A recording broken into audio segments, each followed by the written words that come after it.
Chapter 4 and 42, Dividing Devil Fruits. 2. Dad, I choose this one, Rowling said in a small, trembling voice, her little finger pointing at the paper fruit on the table, the Superman series paper fruit. Charles regarded his daughter's hesitant expression and gave a nod. All right, eat it. Encouraged by her father's approval, Rowling bit into the fruit. At first, the strange texture made her face scrunch up, but she forced it down until the power of the devil fruit settled in. Then she looked up at Charles with bright, questioning eyes. So, what do I do now? Let's see, Charles replied with a smile. Show me what you can do.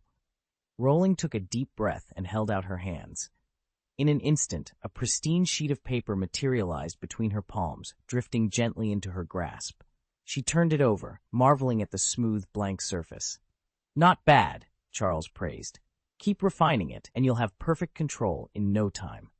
I know you'd rather stay behind the scenes, so from now on, you'll manage the family's administrative affairs. Thank you, Dad, Rowling beamed in delight. Nearby, Luolin watched with a knowing smile. Now that the Rockefeller family had grown strong, Charles no longer required every one of his children to train in combat. With Caesar's blessing, each of them, Rowling, Luolin, and the rest, could pursue their own paths. Can't we keep these kids safe? Luolin muttered. All right, go ahead and cultivate this devil fruit carefully. The paper fruit is supposed to be extremely powerful, too. Charles patted Rowling on the shoulder. Don't worry, I'll take good care of it. Luolin smiled and made his way back to the next group. Halud and Swaifa leaned over to ruffle Rowling's hair as she skipped away, thrilled by her turn. Next up, Ackerman, Charles called out. Ackerman practically sprinted forward, his reckless energy matching Simon's. Dad, let me choose. Charles raised an eyebrow and gestured to the lineup of devil fruits. Ackerman's eyes skimmed over them before he pointed decisively at a gray-skinned fruit. I want the stone fruit. He'd originally set his sights on the natural mercury fruit, but if Simon had already claimed it, this would have to do. He'd heard the others say the stone fruit was treated like a logia, almost a natural devil fruit in its own right.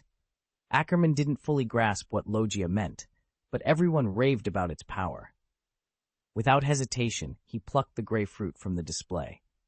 Charles watched with a mixture of anticipation and concern as Ackerman reached for the stone fruit. Its power was well known and dangerous. When Ackerman's hand closed around it so swiftly, Charles couldn't help but double-check. Are you absolutely sure about this? He asked. Absolutely, Ackerman replied, nodding firmly. No second thoughts. Charles set the fruit in Ackerman's palm. Once you eat it, there's no going back. Ackerman didn't hesitate. He bit into the stone fruit in one smooth motion and swallowed it whole, face unreadable. To anyone watching, the act looked ruthless, but Charles only raised an eyebrow, then allowed himself a small, knowing smile.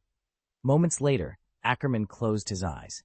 As the stone fruit's power coursed through his veins, he crouched beside a heavy stone slab on the floor.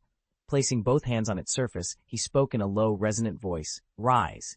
The slab trembled, then lifted slowly from the ground. As if defying gravity itself, it transformed into a towering stone pillar, stretching skyward. Ackerman's lips curved into a triumphant grin as he admired his handiwork. That's when Charles's voice cut through the triumph like a blade. Ackerman, are you trying to tear down my room?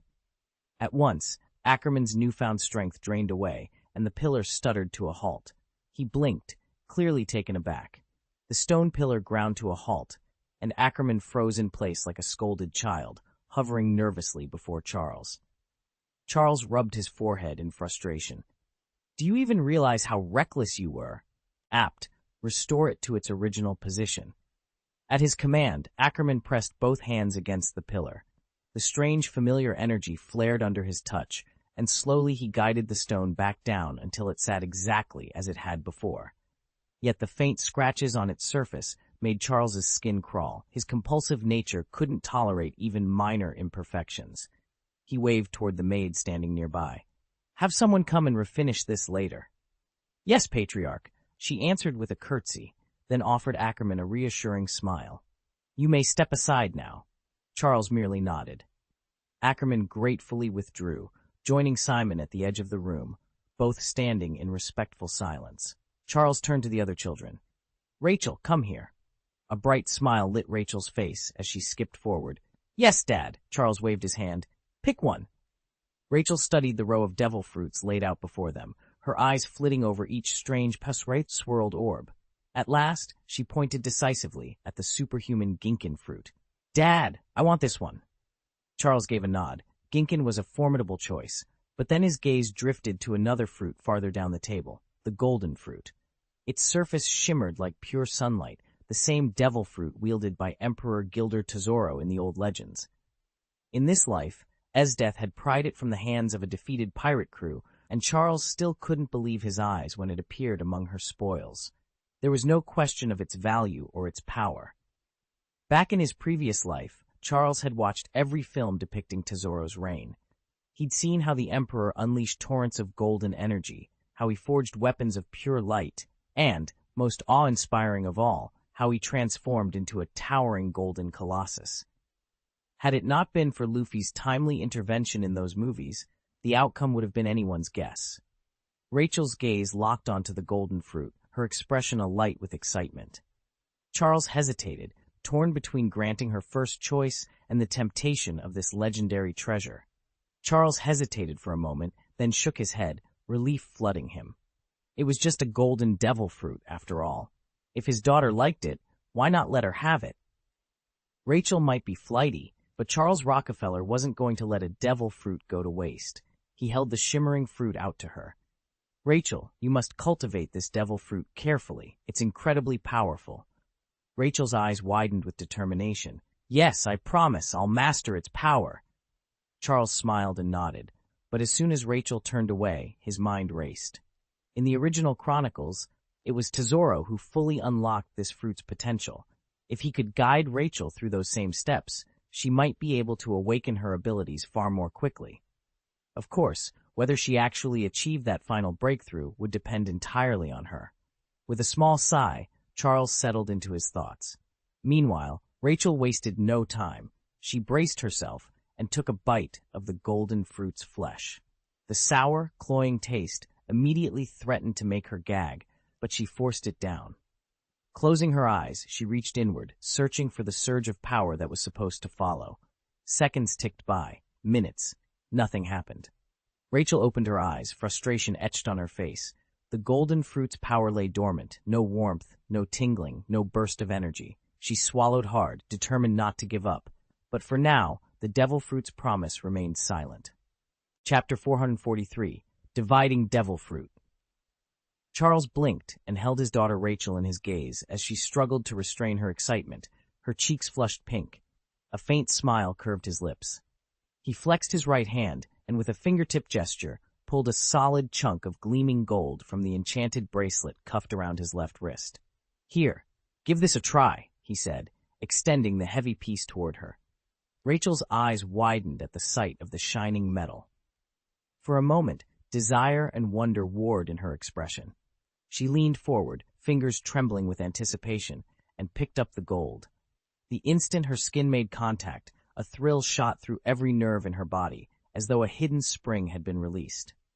To Charles's surprise and delight, the rigid bar of gold in Rachel's grasp softened instantly, liquefying like molten bullion. It spilled over her fingertips, cascaded up her forearm, and solidified again into a perfect golden gauntlet that encased her right arm from wrist to elbow. Remarkable, Charles exclaimed, pride shining in his eyes. He had never seen anyone, let alone a child, display such innate control over gold at their very first attempt. Rachel beamed, flexing her new golden arm with a delighted laugh. Hey, did I do okay, Daddy? Charles ruffled her hair affectionately. More than okay, kiddo. You're a natural. He stepped back to admire her, already imagining the possibilities this budding talent would bring them both. I still want more. Rachel stared at the golden sheen coating her right hand, her face alight with joy. Then she looked up at Charles, her big eyes pleading. Charles froze for a moment. This little aunt of his was insatiable. With gentle reluctance, he pulled out another chunk of gold from his jeweled bracelet and held it out. Rachel reached out, and the gold seemed to melt right into her skin. Her eyes grew even wider, sparkling with hunger for more treasure. Charles ruffled her hair affectionately. Easy there, don't be too greedy. You really want more? Well, once you can turn gold into anything you like, maybe your old man can build you a golden house. At the mention of a golden house, Rachel's eyes shone brighter than ever. Charles recognized that gleam, pure, unadulterated greed. He shook his head with a fond smile. You're excited, but do you actually think I'm going to give you my whole stash? This little pile isn't going to cut it.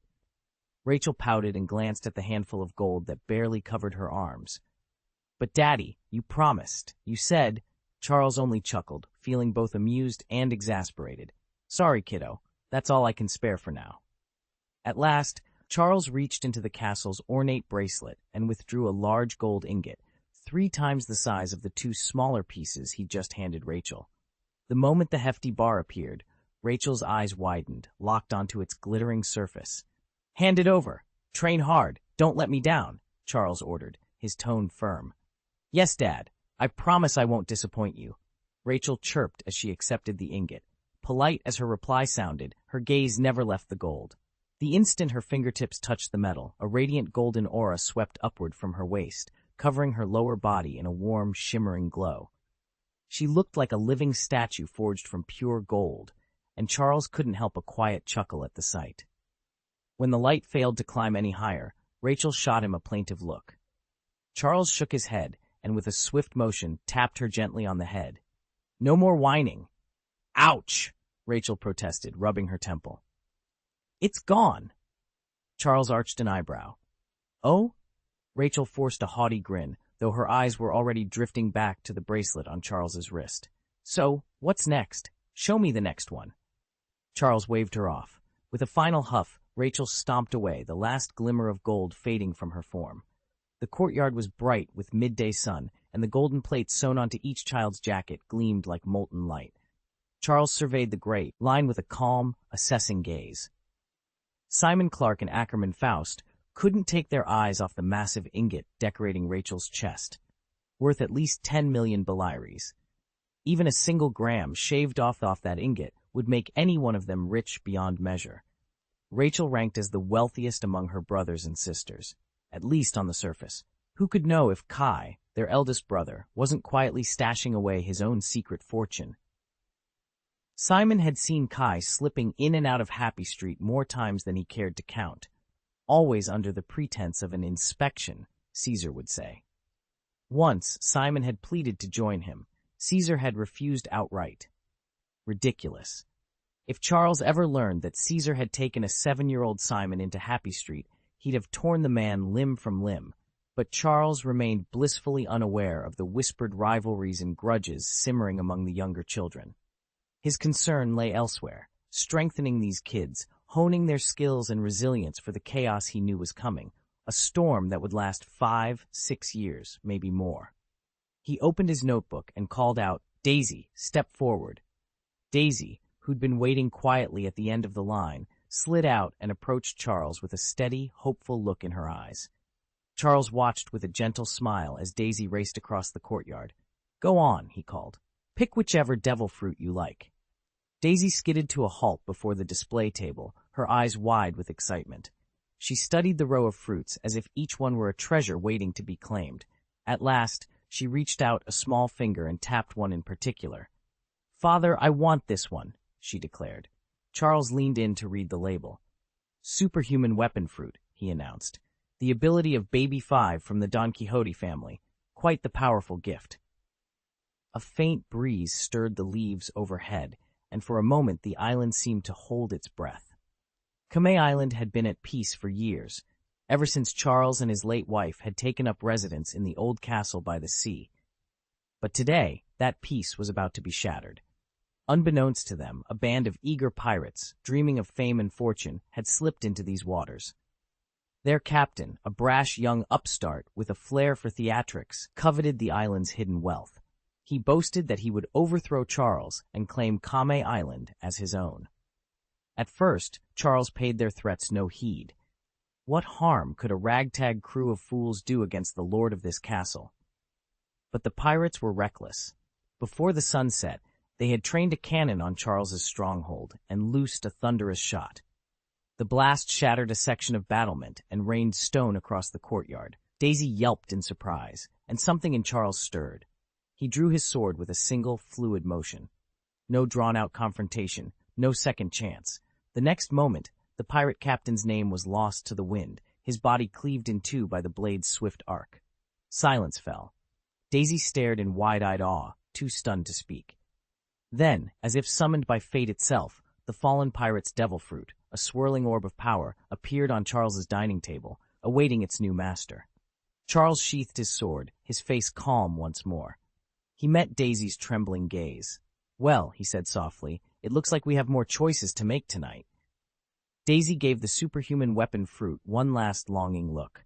Around them, Kame Island held its breath, caught between the promise of extraordinary power and the danger it so often invited. Charles accepted the pirate's gift of a devil fruit with genuine gratitude, but fortune can be fickle, and luck rarely strikes twice. From his pack, Charles withdrew the weapon fruit and handed it to Daisy.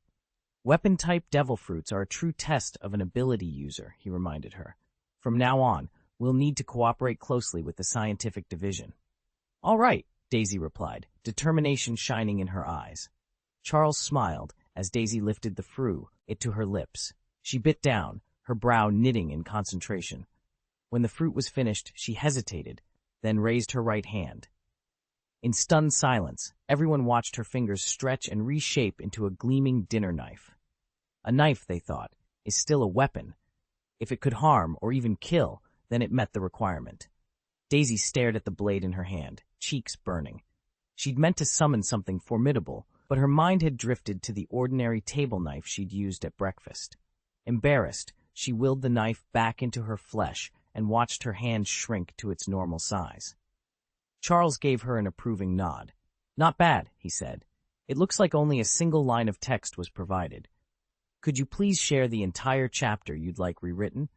Once I have the full passage, I can revise it into smooth, idiomatic English and rename the protagonist to Charles."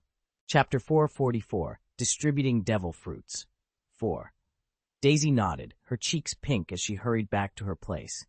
The attention made her feel shy, and Charles watched her retreat with a fond smile. His children could turn even the simplest moments into something memorable. Next in line was Sarah. With 14 children to tend to, Charles had tried to distribute the fruits as evenly as if smoothing the surface of a bowl of water, but in the shuffle, he'd nearly overlooked his youngest son.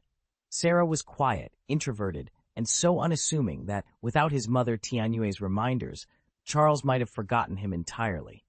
When Sarah noticed his father's gaze, he rose and stepped forward without waiting to be called. Charles returned his son's shy nod with a warm grin. "Your turn, Sarah. Go ahead and choose one." Sarah's eyes flicked over the array of devil fruits, then he lifted a finger and pointed to a single, gleaming fruit. Charles leaned in to inspect it. "The glass fruit?" he asked. Sarah nodded again, confirming the choice. "Very good," Charles said, carefully picking up the devil fruit and placing it in Sarah's hands. The boy cradled it gently, eyes bright with quiet satisfaction. With that, another child had claimed his power. Charles prepared to summon the next of his sons and daughters, determined not to miss a single one this time. Charles watched Sarah lift the strange fruit to her lips. "All right," she murmured, then bit into it without hesitation. He shifted uncomfortably. Sarah was so quiet and withdrawn, always lurking at the edge of the group as if she could disappear at any moment. Though she and Tianyue were half-sisters, sharing the same mother, Sarah's secretive nature made her hard to read. Charles made a mental note to corner Tianyue later for some answers. After all, a child's character took root early. Before he could dwell on it further, Sarah swallowed the last bite. In an instant, her skin took on a shimmering translucence. Only a faint play of light revealed her outline. Otherwise, she might have been a ghost. Worried something strange was happening, Charles reached out and poked her arm. His finger pressed against firm flesh, confirming that Sarah had become, quite literally, a glass-like figure. Sarah caught his touch and, crimson-faced, glared at him. Charles stepped back, heart racing. Whatever had just occurred, it certainly wasn't under his control. "Careful with the development. Strengthen the glass, otherwise I won't dare send you into battle," Charles joked. "Got it," Sarah replied, flushing as she scratched the back of her head and hurried off. But Charles wasn't kidding. At its current stage, the glass fruit made the user's body as brittle as, well, glass. If it shattered under fire, Sarah's transformed form would be seriously hurt. In this superhuman system, a devil fruit rewrites its bearer's body. This one literally turns them into living glass. A crack in the glass would be a crack in Sarah herself. By the time Sarah returned, Kofi had stepped forward. Seeing Charles lost in thought, the boy called, "Dad!" Charles blinked, the distant look clearing from his eyes. He offered a warm smile. "All right, pick one." Relieved, Kofi scanned the 9 remaining devil fruits laid out before him. Without hesitation, he pointed to one. "I want the temperature fruit, please." Charles nodded approvingly as Kofi accepted his choice. Charles studied the temperature fruit in his palm. He'd had it stashed in his collection for months, largely ignored. Who'd choose a devil fruit whose power only spans 0 degrees to 100 degrees Celsius? It felt hopelessly restrictive. More than once he'd considered stripping it down for Caesar Coulon's weapons cache. It lacked real offensive strength, but as a makeshift air conditioner in sweltering heat or a portable boiler in the cold, it wasn't without merit. Yet today, Kofi had selected it when every other candidate passed. Charles sighed inwardly. He couldn't simply reclaim it now, though the thought of discovering a way to awaken the fruit and break its limits still intrigued him. He met Kofi's eager gaze. "Listen carefully," he said. "This temperature fruit only lets you control temperatures between freezing and boiling 100 degrees Celsius. If you ever want to push beyond that range, you'll have to awaken its latent potential." Kofi's grin widened as he raised a clenched fist. "No worries, Charles. Even if I can't awaken it right away, I'll make do, and if all else fails, I'll rely on my own strength." Charles returned the smile. From a short distance, Xiaolu watched the exchange and allowed herself a small, approving smile of her own. Charles examined the devil fruit in his hand one last time, took a deep breath, and bit into it. He waited patiently for the strange sensation to wash over him. Then, raising his fists, he focused his will. An icy chill radiated from his left hand, while his right hand flared with scorching heat. Alternating between the two, he let the opposing temperatures wash over his body, one side freezing, the other blistering. Instantly, the air in the room thickened with steam as water vapor hissed into the air. "Ugh, this is boring," Charles muttered, his eyes gleaming with curiosity rather than fear. Behind him, Simon and the others wiped sweat from their brows. At Charles's prompt, he quickly deactivated his power, surveying the room warily.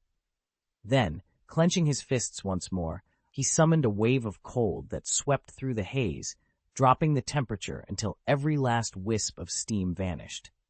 "Not bad," he admitted with a satisfied smile. Simon let out an impressed whistle. Just moments after consuming the devil fruit, Charles had already mastered its powers so quickly. Clearly, Charles had a natural talent for honing temperature-based abilities. He couldn't help but wonder just how brightly this devil fruit would shine in Charles's hands. Kofi hesitated as he stepped forward. He'd planned to claim the repulsion fruit, his Superman-type power, but when he approached his father's side, his eyes locked onto the temperature fruit, boldly marked first among all the devil fruits. A strange whisper in his mind urged him toward it. For a heartbeat, Kofi wavered, then, almost against his will, reached out and grasped the glowing, irregular sphere. "Good choice," Kofi said, nodding approval. "Work hard to develop it. If you run into any trouble, talk to the science team. They're full of bright ideas." Charles, formerly Charlotte, smiled up at his father. "Thanks, Dad. I'll go see them right away." Kofi crouched low, placing a hand on Charles's shoulder. "You've got your mother's calm confidence in you. Go on, then." Charles stepped aside, making room. Next in line was Tina. Charles gave her an encouraging wave. "Your turn, Tina," Kofi called. Tina, in her little floral skirt, practically bounded forward. "Dad! Here you go. Pick whichever you like," Kofi said, gesturing to the array of devil fruits laid out before her. She bit her lower lip, peering at each one. The choices felt endless. Wind, shadow, strength, and so many more. A swirl of uncertainty pinched her chest. Which would she choose? Chapter 445, Dividing Devil Fruits, Part 5. Charles swept his gaze over the dozen devil fruits laid out on the table, lingering on the superhuman types and barely sparing a glance for the animal fruits. All the most coveted specimens had already been claimed by his older brothers and sister, leaving only lackluster options. Tina hesitated, torn between choosing a leftover fruit and forfeiting her turn altogether. Her father watched her with hopeful eyes. Finally, Tina drew a steadying breath and pointed at one of the remaining fruits. "Dad, I'll take that one."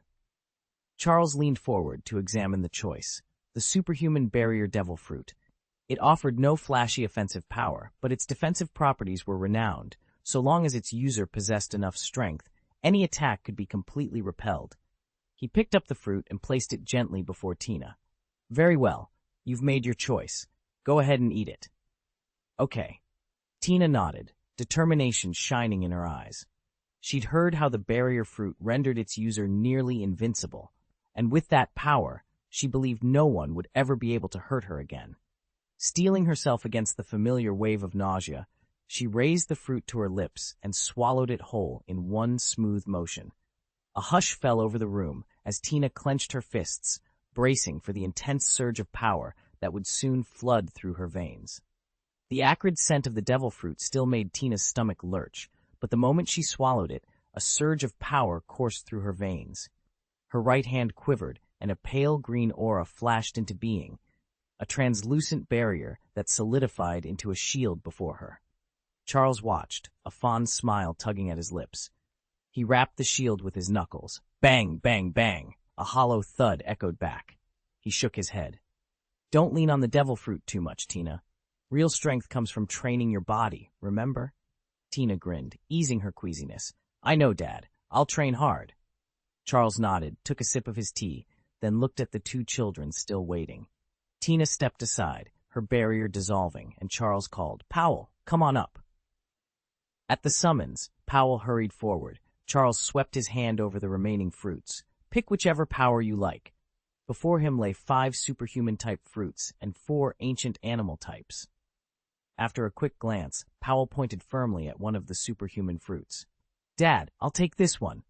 "All right, I want the animal-type devil fruit, the ancient Zoan model, Triceratops." Powell jabbed his finger at the display in the animal fruit section. Most customers flinched away from these powerful Zoan fruits, but here he was, picking one himself. Charles stared in surprise. Out of the more than 20 Zoan devil fruits he'd stocked, only a few, Caesar's turtle, Logan's bat, Leonard's insect, had ever been claimed. A Triceratops fruit was practically unheard of. Suppressing a grin, Charles carefully retrieved the spiky mottled fruit.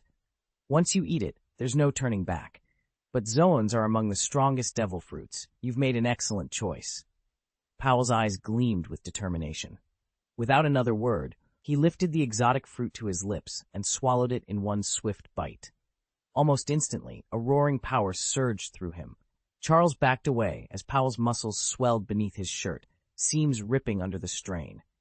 His body broadened, skin darkened to a stone-like gray, and 3 sturdy horns spiraled from his brow. A deep, triumphant roar echoed through the shop. In the blink of an eye, Powell had transformed into a colossal Triceratops, towering over the shelves and counter. His eyes glowed a fierce red. "Powell?" Charles whispered, heart pounding, not quite believing the sight before him. Charles watched as Powell's eyes, still rimmed with red, cleared instantly. The little boy lifted his head, beaming. "Dad!" he cried. Charles managed only a hoarse, half-hearted reply, but relief flooded through him. Moments ago, Powell had radiated a fierce, bestial aura, proof of that animal system's influence. Such a predatory surge was no natural trait for a 5-year-old. Just as suddenly as it had flared, it vanished. Charles had noticed that unsettling flicker, subtle yet unmistakable. He held out a sleek, dark Seastone bracelet. "Here, wear this and train your body every day," he said, fastening it around Powell's wrist. "And remember, no devil fruit until you're at least 8 years old." The bracelet's cold weight seemed to anchor Powell's humanity. The boy stared at the sealing stone, then nodded with a grin. "Got it, Dad!" With a happy laugh, he scampered off. Only one child remained. Charles turned to Fortes and smiled. "Come on over, champ. You've been patient." Fortes padded forward. Charles ruffled his hair, and the little boy sniffled, looking up with trusting eyes. March's wind still bit through the open windows, a chilly reminder that winter hadn't quite let go. Sunlight slanted into the room, illuminating a long table crowded with bizarre, patterned fruits, devil fruits, each promising unimaginable power. Pick one, Charles's father, Fortis, said, his hand sweeping over the colorful lineup. Charles leaned forward, eyes alight. He studied every fruit, but one in particular caught his attention, a glossy orb streaked with crackling lines. Dad, I want the superhuman repulsion fruit, he declared, pointing without hesitation. Fortis smiled and carefully lifted that very fruit, placing it in Charles's trembling palms. Go on.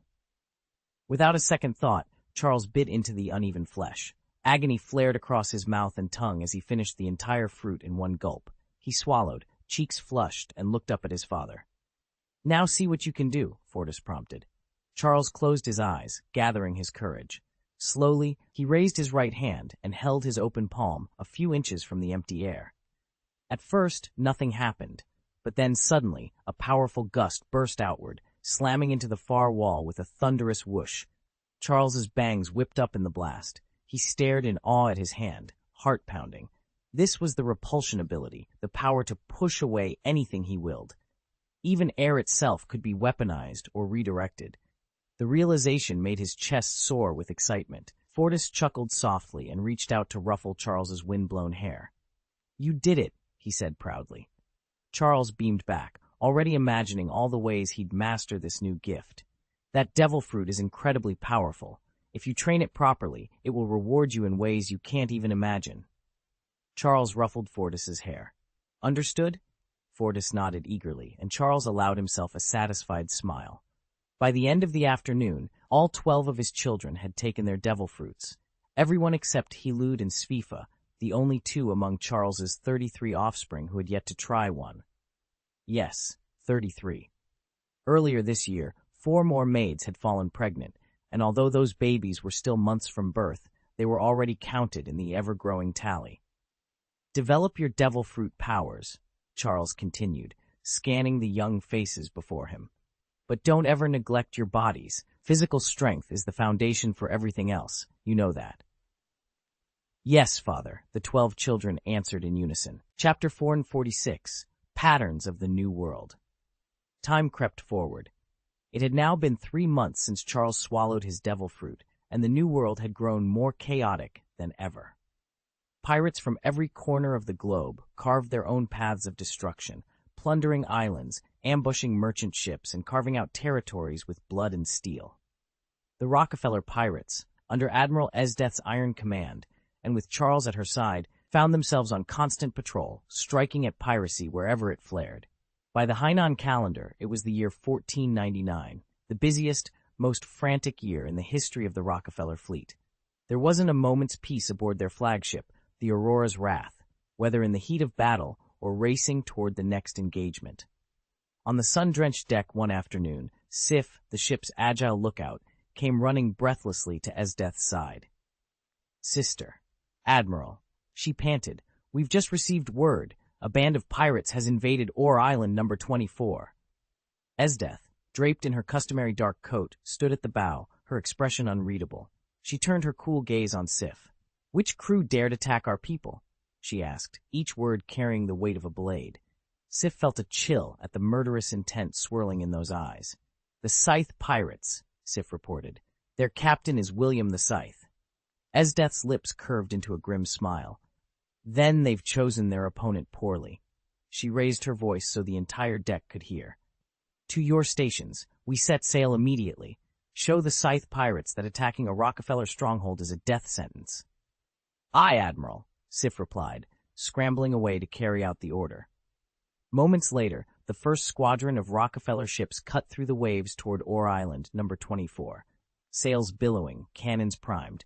Every pirate aboard knew that crossing paths with Esdeath and Charles spelled certain defeat, and that today, justice would be swift and merciless. Most of the islands under the Rockefeller flag are rich ore deposits, and the pirates have turned them into a veritable gold mine. Expert mining operations and efficient management have made the Rockefeller pirates by far the wealthiest crew in the New World, a distinction no one disputes. But immense wealth always attracts predators. Small-time raiders lurk at the fringes, hoping for a quick score. They slip onto a Rockefeller island, seize a cache of ore, and vanish back to sea before anyone can stop them. These hit-and-run attacks are the Rockefeller pirates' greatest headache. Despite holding the largest and most valuable territory in the New World, they must constantly defend it from these opportunistic thieves. They aren't alone in this struggle. Both the Whitebeard pirates and the Big Mom pirates face the same threat. After 6 months of cutthroat rivalry, the Rockefeller pirates have secured the widest sphere of influence, with Whitebeard's crew close behind and Big Mom's fleet in third. Between them, these three great powers now control fully 90% of the islands in the New World. The New World is divided among three great pirate powers, but their spheres of influence and the number of islands they actually control vary dramatically. 1. Big Mom Pirates, territory primarily the first half of the New World and the central sea lanes. Coverage, they claim influence over about 20% of all New World islands, and of those they occupy roughly 90%. Notes, they have the fewest islands under their banner of the three major crews. 2. Whitebeard Pirates, territory, mainly the second half of the New World, with scattered outposts in the first half and the central regions. Coverage, their sphere spans about 30% of the islands, 90% of which are firmly under their control. Number 3. Rockefeller Pirates, Charles's crew, territory, the most powerful of the three. Originally, they held more than half of the islands in the New World's center. Over time, Charles also seized several islands that once belonged to the Roger pirates. Expansion. Roger's islands lie scattered from the front seas to the rear areas of the New World. Charles methodically annexed those nearest to his core territories. Turning point. When Shiji the Golden Lion fell to the Marines and the Sky Pirates were left leaderless, Charles struck without hesitation. In a swift campaign, he captured fully half of the New World's first half, further cementing his dominance. Thanks to Charles's strategic boldness, the Rockefeller pirates now stand unrivaled in mid-New World power, and their influence continues to spread. The three great pirate powers in the New World had suddenly consolidated their strength, seizing control of nearly 90% of the islands. The remaining 10%, peaceful atolls stretching along the Red Earth continent and narrow stretches of sea wedged between each dominion, served as neutral ground. Whitebeard's pirates and the Big Mom pirates, by unspoken agreement, agreed not to encroach on one another's border isles, creating this fragile buffer zone. Yet this calm was strictly a truce among the Titans. How long it could hold was anyone's guess. Into this void drifted the smaller crews, outcasts driven from the great fleets, who claimed the neutral islands as their own. Dubbed the gathering place for losers, these tiny pirate bands carved the isles into dozens of micro-kingdoms, each staking out a handful of rocks or a forgotten lagoon as its domain. As these petty powers skirmished and schemed, the shape of the New World slowly crystallized. And once the three major fleets finally cemented their hegemony, the era of the three emperors would be complete. Though the Age of Discovery shows no sign of slowing, and fresh waves of pirates pour in daily from every corner of the world and the Grand Line, true stability still lies at least 2 or 3 years in the future. For now, even the Rockefeller pirates themselves remain one of the greatest sources of instability in a world desperate for order. With their ranks recently swelling past 10,000, they've officially stormed into the infamous 10,000 Pirate Club. Yet beneath that impressive number, their leadership is anything but settled. The crew boasts many so-called codgers, but only a few carry real weight. The 4 original lieutenants who first stood by Charles, Carter, Ralph, Isaac, and Paul, have each earned renown in the New World. Today, only Barrett still serves on the front lines, having been promoted to vice captain. The other 3, worn down by age or by the fleet's ever-escalating demands, have quietly stepped back into second-tier commands, each holding strategic but less decisive posts. Into the resulting power vacuum, a new generation has surged. Esdeath, Caesar, Tesla, Robert, Deidara, Sif, and even the younger Rockefellers themselves are all carving out their place among the crew's future leaders. Their rise promises fresh ambition and fresh chaos. Apart from Esdeath, Caesar, and Tesla, each of whom holds a clear command title, the rest of the Rockefeller pirates operate more independently, rushing wherever a crisis erupts. As the year wore on and battles raged across the New World, these 3 gradually distinguished themselves above the rank and file, their reputation spreading like wildfire among pirates and marines alike. Esdeath, known throughout the Grand Line as the Ice Queen, commands the main division of the Rockefeller fleet. She is the eldest daughter of the Rockefeller family and boasts a staggering bounty of 1,000 Baileys. In every skirmish she enters, Esdeath is merciless. Her sword leaves no room for mercy, and nearly every target who crosses her blade finds themselves and their ship ruthlessly crushed. She may not be the single strongest fighter on the seas, but her cold-hearted efficiency makes her the most feared cadre in both pirate and naval circles. Leading the 2nd Division is Caesar Rockefeller, the family's only son, dubbed the Dragon, for good reason, and carrying an even higher bounty of 2,000 Baileys. Caesar's attacks are indiscriminately devastating. Without warning, he can summon colossal fireballs from the sky, reducing enemy vessels and crews to smoldering wreckage in moments. Sailors whisper that standing against his flames is as good as signing one's own death warrant. Tesla, the 3rd lieutenant of the Rockefeller pirates, rounds out this formidable trio. Though her reputation is not yet as widespread as Esdeath's or Caesar's, those who've witnessed her ingenuity on the battlefield know her as a genius of invention and tactics. Wherever she fights, the tide of battle seems to bend in her favor, thanks to traps and contraptions they say only she could devise. Together, Esdeath, Caesar, and Tesla have carved out a fearsome presence in the New World. While the rest of their crew fights on a more ad hoc basis, these 3 emerge whenever the Rockefeller flag must be defended, and it is in those moments that the seas themselves tremble. Anyone they strike goes down as good as dead. There's no mercy in their attacks.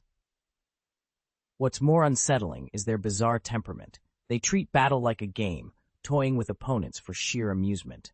Should they find someone entertaining, they'll prolong the fight until they're thoroughly bored before delivering the final fatal blow.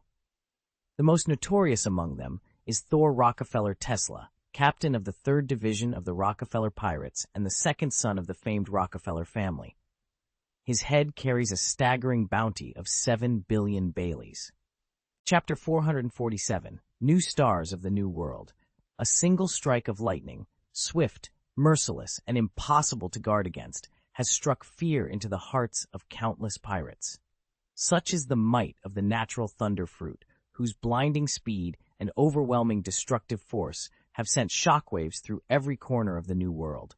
Empowered by this devil fruit, 3 individuals have risen like meteors within the Rockefeller pirates, becoming the brightest new stars in a sea already alight with talent. Yet the Rockefeller pirates are far from the only crew producing extraordinary figures. On Whitebeard's side, too, prodigies are emerging from every division. Phoenix, Marco 1st Division captain, and Edward Newgate's right hand, Marco wields the mythical zone bird fruit. With it, he assumes the form of a flaming phoenix, granting him miraculous regenerative powers. Bounty, 1,000 berries. As Whitebeard's part-time ship doctor and fiercest warrior, Marco has led daring conquests, saved countless crewmates, and carved the Whitebeard flag into territories that once believed themselves untouchable. Diamond Jozu, 3rd Division captain. Jozu is the living embodiment of unbreakable defense. His shining fruit ability encases his body in near-impenetrable diamond, making him a one-man fortress. Bounty, 1,000 berries. Whether blocking cannon fire or battering through enemy lines, Jozu's diamond form has proven an unstoppable bulwark time and again. With talents like these shaping the landscape of pirate power, the New World continues to quake beneath the ambitions of rising legends, each determined to etch their name into history. Every time Charles charged into battle, reinforcements would surge to the front lines to defend the Whitebeard pirates. Leading that defense was 5th Division Captain Hua Jianbista, a dual-sword master boasting a 3,000 berry bounty. Known far and wide as the sharp blade of the Whitebeard crew, he had cut down wave after wave of enemies under Edward Newgate's banner. Alongside him stood 2 other stalwart commanders, 3 unwavering pillars who matched blades with the trio of Rockefeller pirates at every turn. Beyond these 2 great pirate fleets, the Big Mom pirates also made a fearsome showing. Under the iron rule of Charlotte Linlin, whose power rivaled even Whitebeard Edward Newgate and Charlotte Rockefeller, her children rose to prominence as soon as the Age of Discovery began. Chief among them were Charlotte Katakuri and Charlotte Cracker, the so-called dessert twins, whose prowess equaled that of the rising stars from both the Rockefeller and Whitebeard fleets. Notably, after his crushing defeat on Cracker Island, Cracker devoted himself to relentless training and later faced off in a fierce rematch against Tesla of the Rockefeller family.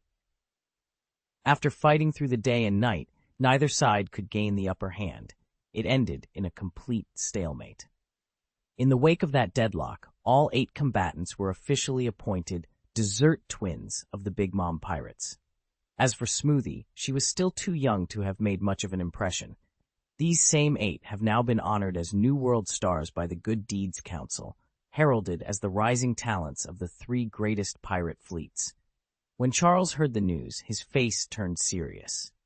This announcement laid bare the true balance of power. The Rockefeller pirates clearly held the advantage over the other 2 crews, just as he'd suspected. On the Whitebeard flagship, the report sparked outrage. "Father," one furious pirate shouted, brandishing his knife, "we Whitebeard pirates are the strongest force on the seas. Who do the Rockefellers think they are? We'll crush them sooner or later." Around him, crewmates banged tables and raged at the thought of the Rockefeller pirates' growing prestige. Only a handful of veteran officers held them back, arms outstretched, eyes blazing, as they tried to calm the newcomers' fury. Marco leaned against the mast, brow furrowed, as he watched the rest of the crew shouting orders across the deck. These men had only just come under his father's command. They'd never witnessed the true power of the Rockefeller pirates and were merely feeding off the latest rumors. Having seen real battles, Marco wouldn't rush into war based on press reports alone. He couldn't stay idle any longer. Brushing past a pair of deckhands, he strode over to Whitebeard. "Father," he said, voice firm, "there are still pirates hiding on the islands within our sphere of influence. We can't leave them to regroup. You know we need to root them out." Whitebeard glanced up and broke into a hearty laugh, a twinkle in his eye. "Marco, my boy, look at this." He waved the morning's newspaper in front of him. "They're calling you the shining star of the new world, a model for the next generation." Unmoved by the crew's clamoring for action, Whitebeard seemed to glow with pride at the newspaper's praise, as if he were a father bragging about his son. Marco felt his cheeks warm at the unexpected spotlight. Praised so openly in front of the whole crew, he suddenly found himself at a loss for words. Charles stood before the assembled crew, the rising star of the New World, the right-hand man of the Whitebeard pirates, and the star of the New World, all having praised his deeds. He'd heard the rumors, but never expected his father to commend him so personally. The sudden attention left the young man crimson with embarrassment. "And Josie and Bista have done marvelously too," Whitebeard continued, his booming voice brimming with pride. "May our Whitebeard pirates' fame spread to every corner of the world." Whitebeard's kind gaze fell on Josie and Bista, who cast shy glances at each other. Then the great pirate captain raised his cup high. "My children, tonight we feast to honor the 3 dazzling new stars of the Whitebeard pirates." With that, he swept his eyes across the deck. To Brother Charles, Brother Josie, and Brother Bista. A thunderous cheer rose from the crew. Charles opened his mouth to reply, but before a word could form, the pirates around him hoisted their cups and flung them skyward in a shower of foam and laughter. Joy rang out across every ship in the fleet. Whitebeard stood amid the celebration, his broad smile as steady as ever. Yet behind that smile lay a flicker of worry, an unspoken burden that only he could bear. Edward Newgate, known to all as Whitebeard, was the world's strongest man and the proud father of countless comrades. To the outside world, he projected an unbreakable, iron-willed image. It was the only way to keep rival powers at bay and ensure his sons could grow up safe and free. He refused to pick needless fights with the great forces of the seas, but he would never let anyone threaten those under his protection. Still, as his sons' strength grew, so too did their pride. They swaggered through every port, convinced that, apart from the Whitebeard pirates themselves, no one in the Grand Line could stand before them. Newgate watched in silent dread. Their arrogance was a spark that might draw the world's greatest predators down on them. Day after day, he masked his worry behind a stern facade. His bones ached from the weight of so many responsibilities, and he found himself wishing, for just a moment, that he could rest. Then he caught sight of them laughing together on the deck at dawn, faces bright with excitement for the adventures to come. In that instant, every pang of fatigue vanished. Nothing, no rival fleet, no world government, and not even the formidable Rockefeller Charles would ever be allowed to harm his sons. A fierce resolve settled in Newgate's heart. As long as he drew breath, his family would stand safe under his shield. No one around noticed the shift in his expression, but to himself he felt like steel tempered in fire. Far to the east on Cake Island, another gathering was in full swing. The grand banquet hall of the Big Mom pirates chimed with laughter and conversation. Spun sugar chandeliers sparkled overhead, while tables groaned beneath mountains of sweets, roast meats, and exotic fruits. "Brother Katakuri, look!" Bree rushed up to her eldest brother, waving a freshly printed newspaper. "Today's issue is all about you." Katakuri halted. Behind his signature scarf, his lips twitched upward in what might have been the faintest smile. "Bree." He took the paper carefully, his massive frame radiating calm. The headline blazed across the front page. "The twin stars of the Big Mom Pirates, New World Phenoms." Beneath it, glowing portraits of Katakuri and Perospero struck a hero's pose. Katakuri's eyes flicked over the article. Twin stars, indeed. The world was beginning to take notice, and that was more than interesting. It was the opening of a new chapter for the Charlotte family. Chapter 448, Smoky Katakuri folded the newspaper with quiet irritation. He'd read Morgan's latest rankings, only 8 New World powerhouses, and the Big Mom Pirates had claimed just 2 spots. Unacceptable. If Mother saw this, she'd erupt. He was right to worry. No sooner did Charlotte Linlin, Big Mom herself, glance at Morgan's article than her face flushed crimson with fury. "Damn you, Morgan! How dare you rank my child below Whitebeard and Shanks?" Her roar shook the corridors of Tato Land. Every one of her children froze. The littlest ones cowered behind their older siblings, peeking out at their mother with wide, fearful eyes. Linlin's anger was perfectly justified. In the New World, her crew was meant to stand alongside legends like Edward Newgate, Whitebeard, and red-haired Shanks. All 3 captains had cut their teeth under the Rock's pirates, making them true contemporaries. And yet, here was Morgan, in cold print, claiming the Big Mom pirates were inferior to those of Whitebeard and Shanks. The insult stung her pride to its core. Silence fell for a heartbeat, then the great hall trembled as Linlin slammed her palm onto the table. The plates rattled, and the children huddled closer together. "We'll see how Morgan likes our next move," she growled, eyes blazing. "Prepare the ship. We sail at once." A ripple of excitement and fear ran through the room. Under Big Mom's command, there would be no half measures. The world would soon learn exactly why the Charlotte family demanded respect. These days, my children aren't measuring up to their peers, and it's driving me insane with frustration. "Children, why are you always holding me back?" Matriarch Charlotte Lingling's voice dropped low as she glared down at the dozens of children assembled before her. The once joyful banquet hall fell deathly silent. Every child bowed their head, bracing themselves for her wrath. "Out, all of you! Get out of here! When will you make a name for yourselves? When will you bring me real success?" Her domineering aura filled the room, and the children trembled. "Hurry up! Move!" At her command, they scrambled to their feet and fled the banquet hall in a shuddering line. Once outside, the siblings gathered in a tight cluster. Every one of them looked to Katakuri as their pillar of strength. Even Perospero, the eldest, turned to him with worried eyes. "Katakuri," Perospero said, voice tight, "Mother's furious. What should we do?" Katakuri let out a slow, measured sigh as he surveyed his brothers and sisters, elders and youngsters alike. "We've done everything we could these past few days to stay out of Mother's sight," he said quietly. "But now she's truly enraged." "We'll return in a few days, once Mother's anger has cooled," Katakuri announced. A hush fell over the gathered members of the Charlotte family. They all knew their mother's moods well. When she was upset, she raged like a storm, but given time, her fury would fade into forgetfulness. Katakuri turned his gaze to Smoothie. "You're the most promising of our children. Show Mother your strength." He paused, recalling the blunt reality of their family's fighting prowess. Among dozens of brothers and sisters, only he and Cracker could even rival the rising stars of the other pirate crews. The others simply didn't measure up.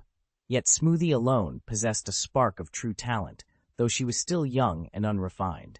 She would need years of rigorous training before she could stand up to those rivals. Determined, Katakuri resolved to devote himself fully to her instruction. If Smoothie could prove herself, Mother's favor, and perhaps her peace of mind, would surely follow. Big Mom's crew has to get stronger, otherwise we'll always trail behind the other two Yonko fleets. Right now, among the three great pirate powers, we're the weakest. If Mother hadn't been able to stand toe-to-toe with the other captains, the Big Mom pirates would have fallen apart long ago. They were the ones holding her back, and it's no wonder she flew into a rage. Katakuri sighed. Understood, Katakuri. At his words, Smoothie's expression hardened with steely resolve. She gripped the hilt of her longsword at her side, ready for whatever came next. In the New World, the three great pirate fleets shape the balance of power, but each fleet treads carefully. Their commanders never clash head-on. Even when Golden Lion Shiki's territory was up for grabs, they each dispatched only advance squadrons. A brief skirmish here, a flag raised there. Whoever claimed the island first got to keep it. Friction was inevitable, of course, but full-scale battles, those were left to the lower ranks. A fierce battle raged over the island's ownership, and in the end, only one force stood victorious, the Rockefeller Pirates. Their triumph was no accident. Under Captain Charles's unwavering encouragement, every man, woman, and child in his crew received rigorous training and development. More than that, Charles himself was celebrated throughout the seas as the world's greatest swordsman. His reputation drew countless skilled bladesmen to his banner, until the Rockefeller Pirates swelled into the most powerful of the legendary three great pirate armadas of the New World, easily outmatching even Whitebeard's fleet. Rumors whispered that the world government may have had a hand in the territory's division. Charles knew only that, once the islands were parceled out, every scrap of news in the New World began to point accusatory fingers at his crew. From that moment on, the Rockefeller Pirates became the prime target of public scorn. One after another, rival powers started to close in on their newly claimed domain. Most aggressive of all were the established pirate nations. Two of the other major pirate confederacies even drove their operations hard against Rockefeller territories, forcing Charles's forces to defend their new sphere of influence constantly. Skirmish after skirmish erupted along their borders, and every day brought fresh provocations, ambushes at sea, raids on supply depots, and propaganda broadcasts aimed at turning neutral captains away from Charles's cause. Yet despite the mounting pressure, the Rockefeller Pirates held firm. Strengthened by Charles's leadership and their own unbreakable loyalty, they refused to yield an inch of ground. In the vast, unpredictable expanse of the New World, only time would tell whether their iron will could withstand the storms gathering on every horizon. Almost every day, urgent requests for aid drifted in from some distant isle. This time it was Ore Island No. 9, an isolated mining settlement half buried in perpetual snowfall. When our detachment of Rockefeller pirates arrived, we found the port in chaos. Esdeath strode through the carnage with a gleaming western blade in hand. Around her lay the bodies of foolish raiders who'd thought to challenge our family's dominion. At her feet, the pirate captain, his uniform in tatters, struggled to lift his head. His eyes widened as her sword settled against his throat. "Mercy! Please! Mercy!" he gasped, his voice cracking as the icy wind whipped at the wharf. Esdeath's gaze was colder than the gale. "Who gave you permission to terrorize Rockefeller territory?" she asked, each word as sharp as steel. The captain stammered, panic blotching his pale face. "I don't know. We thought the Rockefeller name was bankrupt. Please, I beg you." There was no mercy to be found. With a single fluid motion, Esdeath severed flesh and bone. The captain's body collapsed, and she lifted his head by the hair, impaling it atop the flagpole that marked the harbor's edge. Dark red stained the snow as the winds carried that grim signal to every would-be invader. "Trespass here, and this is your fate." Just then a young officer darted from the shadows, breath steaming in the frozen air. He dropped to one knee before Esdeath, eyes wide with a mixture of awe and horror. "Sister," he called, his voice trembling. "The port is secured. The village suffered terrible losses. Most of the miners are dead, and the survivors are too few to rebuild on their own." Esdeath, that her sword with a soft whoosh that seemed to swallow every sound but the whining wind. She turned, her expression unreadable. "Very well," she said at last, voice low and composed. "Send word to the Rockefeller fleet. Offer them the terms of our protection, at the price of full loyalty. Anyone who refuses will learn the fate of today's captain." The young officer bowed his head. As he hurried away, Esdeath surveyed Ore Island No. 9 one last time, a frozen graveyard drenched in crimson. High above the desolate port, the impaled head swung on the pole like a dark warning to all who dared defy her will. "The main systems are down for the time being." Sif condensed into a swirl of snowflakes and drifted toward Esdeath, her voice heavy with concern. "Make sure you report this to Father when we return. He'll know how to fix it." Esdeath flicked the last drop of blood from her blade, slid it back into its sheath, and turned on her heel. "Understood. Let's move out. Next island, everyone." Chapter 449. Pirate Supernova. The New World is ablaze with rising stars. The three great pirate fleets are staking their claims, and daring supernovas, rising pirates famed for breaking every barrier, are emerging one after another. "Boys, take that island," boomed a voice aboard the Moria Pirates' flagship. "Aye, Brother Moria," the crew roared in reply. After fighting through countless blockades, the Moria pirates had finally breached the New World's defenses. Now they gazed hungrily at an unclaimed island off the Red Earth continent's eastern coast. No major pirate confederation had yet reached this stretch of ocean. There were too many naval patrols, too many rival crews. For a scrappy band with no foothold, this lonely isle was the perfect prize.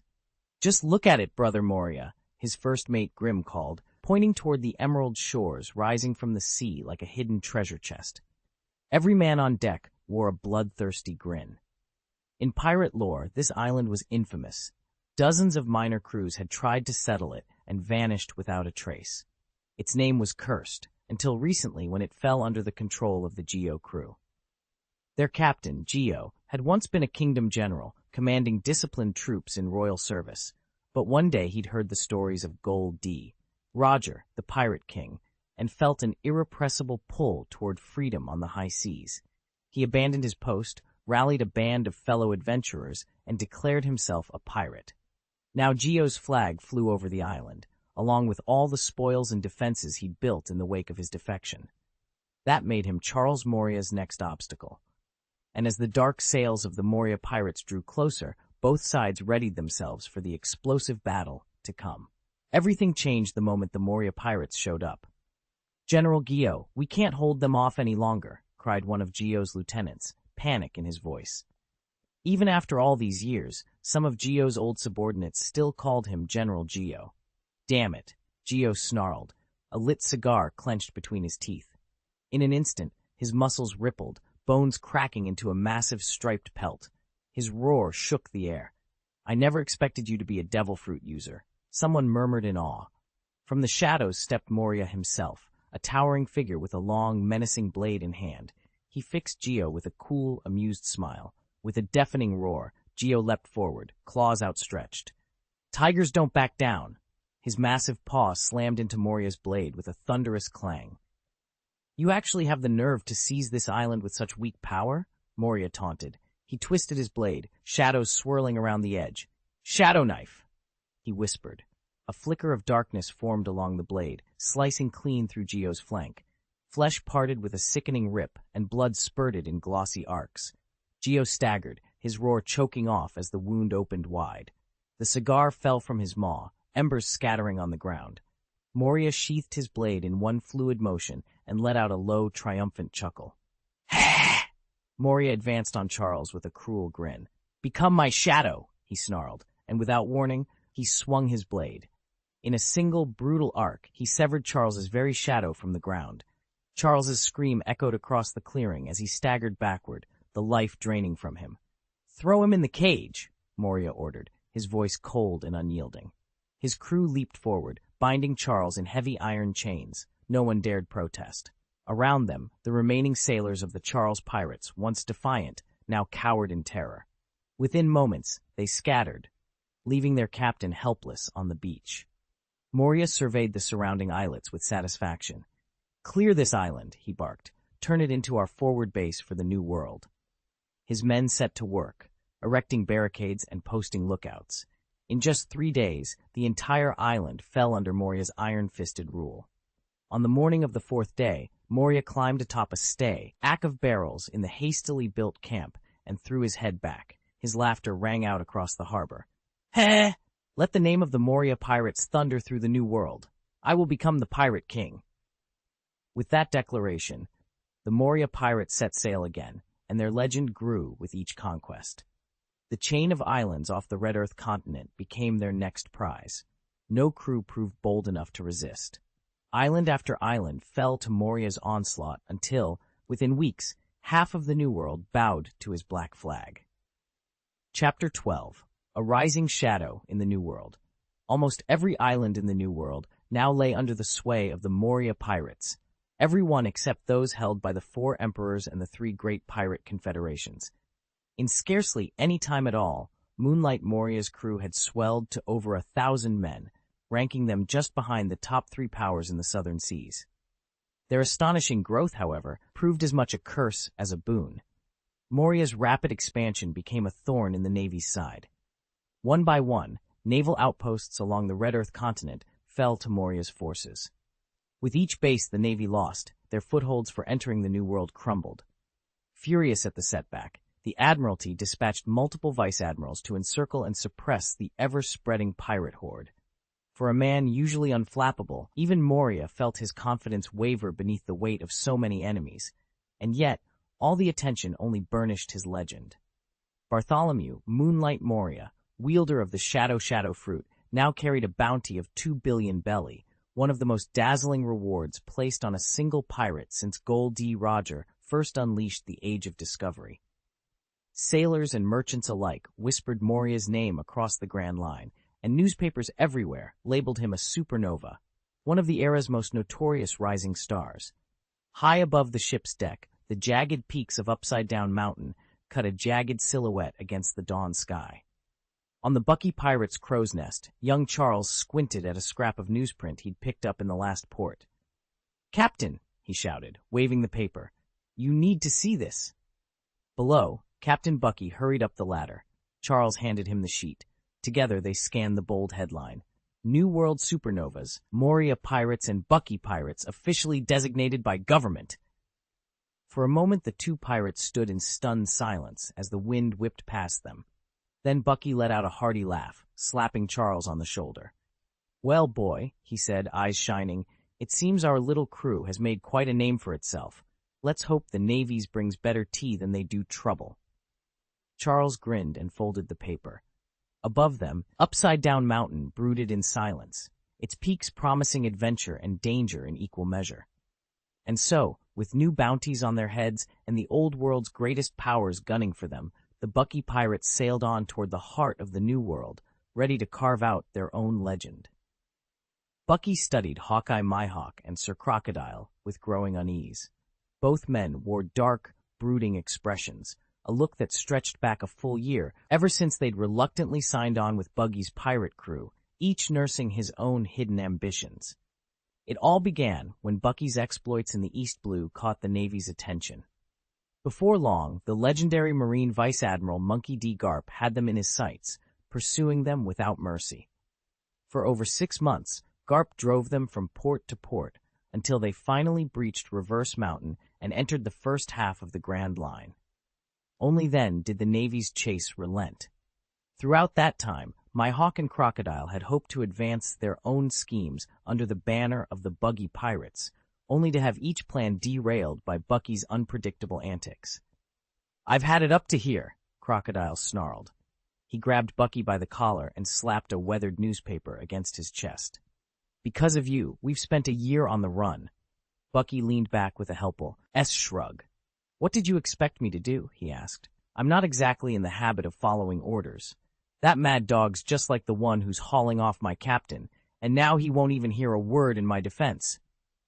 Bucky's voice quavered as he stared pleadingly at Crocodile. Then, helplessly, he glanced over at Mihawk. Surely the Hawkeye swordsman would intercede on his behalf. Instead, Mihawk lounged, one booted foot on the table, his gaze as cold and sharp as ever. "And those strong men you said you'd bring us?" Mihawk asked with icy calm. Bucky swallowed, heart pounding. I never imagined the Navy could be so merciless." Before Bucky could say more, Crocodile reached out, lifted him by the collar, and hurled him across the cabin. Bucky skidded to a halt against the bulkhead. Crocodile turned to Mihawk, his expression unreadable. "What do you propose we do now?" Mihawk said nothing, simply fixed his piercing eyes on the cringing pirate. Bucky's blood ran cold under their scrutiny. Finally, in a rush of desperation, Bucky scrambled to his feet. "Listen, our Bucky pirates have swelled to tens of thousands strong, and we've just broken into the Grand Line. It's time we set our sights on the New World." Crocodile and Mihawk exchanged a slow, assessing look. "Go on," Crocodile prompted. With shaking hands, Bucky produced today's paper and jabbed at the headline. "Pirate Twins Strike Again. Buggy Pirates and Moria Pirates on the Move." Crocodile glanced down at the print with a sneer of disdain. Chapter 450, Bucky's Ambition. Bucky lifted his arm, revealing the gleaming gold hook that had become his trademark. A chill light glinted off its polished surface as he slowly raised it into view. "Don't you dream of voyaging into the New World?" he challenged. "A realm of legendary pirates and countless masters awaits us there. Defeat them all, and we'll be the next pirate kings."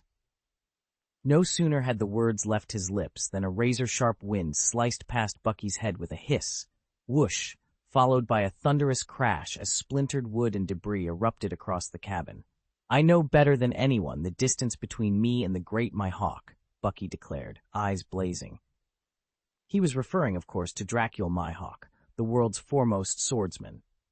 Every seasoned pirate in the room understood precisely what that gap meant, and even Crocodile fixed Bucky with a calculating stare. They'd both seen the true hierarchy of strength in the New World and weren't easily impressed. "So what choice do you have?" Bucky pressed on. "The Marines have you all branded as members of the Bucky Pirates. Even if you tried to abandon ship, the Navy would hunt you down even more mercilessly. Here, at least, we stand together, tens of thousands strong." Standing tall on the splintered deck, Bucky's conviction was infectious.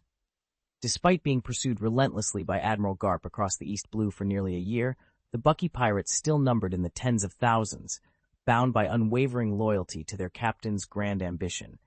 And under Bucky's command, they would not merely survive, they would conquer the New World. But Bucky hadn't wasted the past year. Drawing on the original Buggy Pirates crew he inherited in Logtown, over 1,000 seasoned rogues, and leveraging every shred of fame and rumor about One Piece's most notorious names, he set his own Bucky Pirates on a path of explosive growth. Each time they dropped anchor at a new island in the East Blue, swarms of would-be buccaneers clamored to enlist. Before long, the fleet's expansion felt almost exponential. To put that in perspective, the dreaded Gecko Moria spent years prowling the New World just to assemble 1,000 grim sea reavers, and Captain Charles Rockefeller toiled for over a decade before elevating the Rockefeller Pirates into the notorious 10,000 Berry Club. Yet here were Bucky's men, over 1,000 strong in only 1 year of cruising the East Blue, all without enduring the harsh crucible of the Grand Line. Of course, numbers alone don't tell the whole story. These fresh recruits lacked the battle-hardened discipline of Moria's cutthroats or the veteran grit of the Rockefeller crew.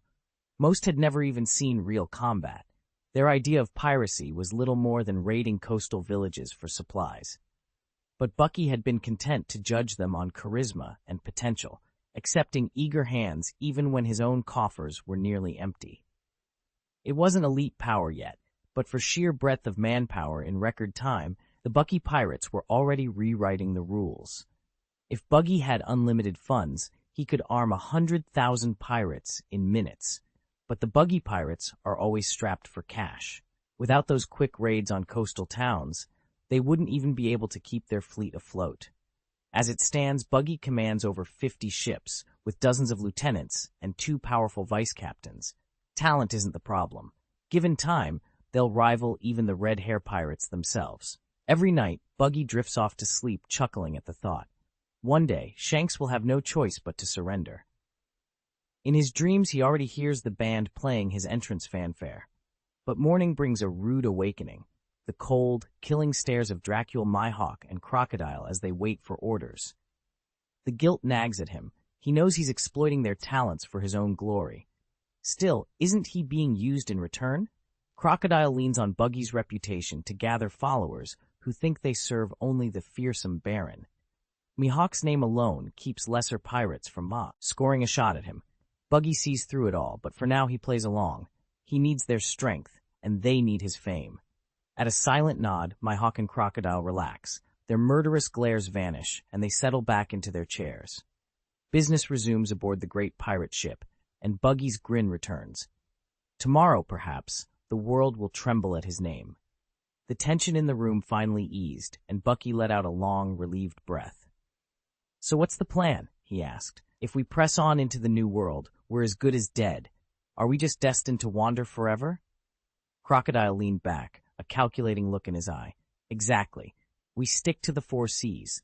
Out there, we're practically unstoppable, so long as we don't provoke the Navy. The new world is crawling with opponents who could shred us in an instant, but in the 4 seas, our strength is overwhelming. We can carve out an empire of our own." Bucky straightened his crimson robe and puffed out his chest. He believed every word. His greatest dream was to unearth the world's hidden treasures, and the 4 seas held more untold riches than anyone could imagine. With tens of thousands of loyal crewmates at his command and 2 legendary fighters, Mihawk and Crocodile, as his bodyguards, he felt no fear of death. Establishing dominance in the 4 seas was not only doable, it was the next step in his grand design.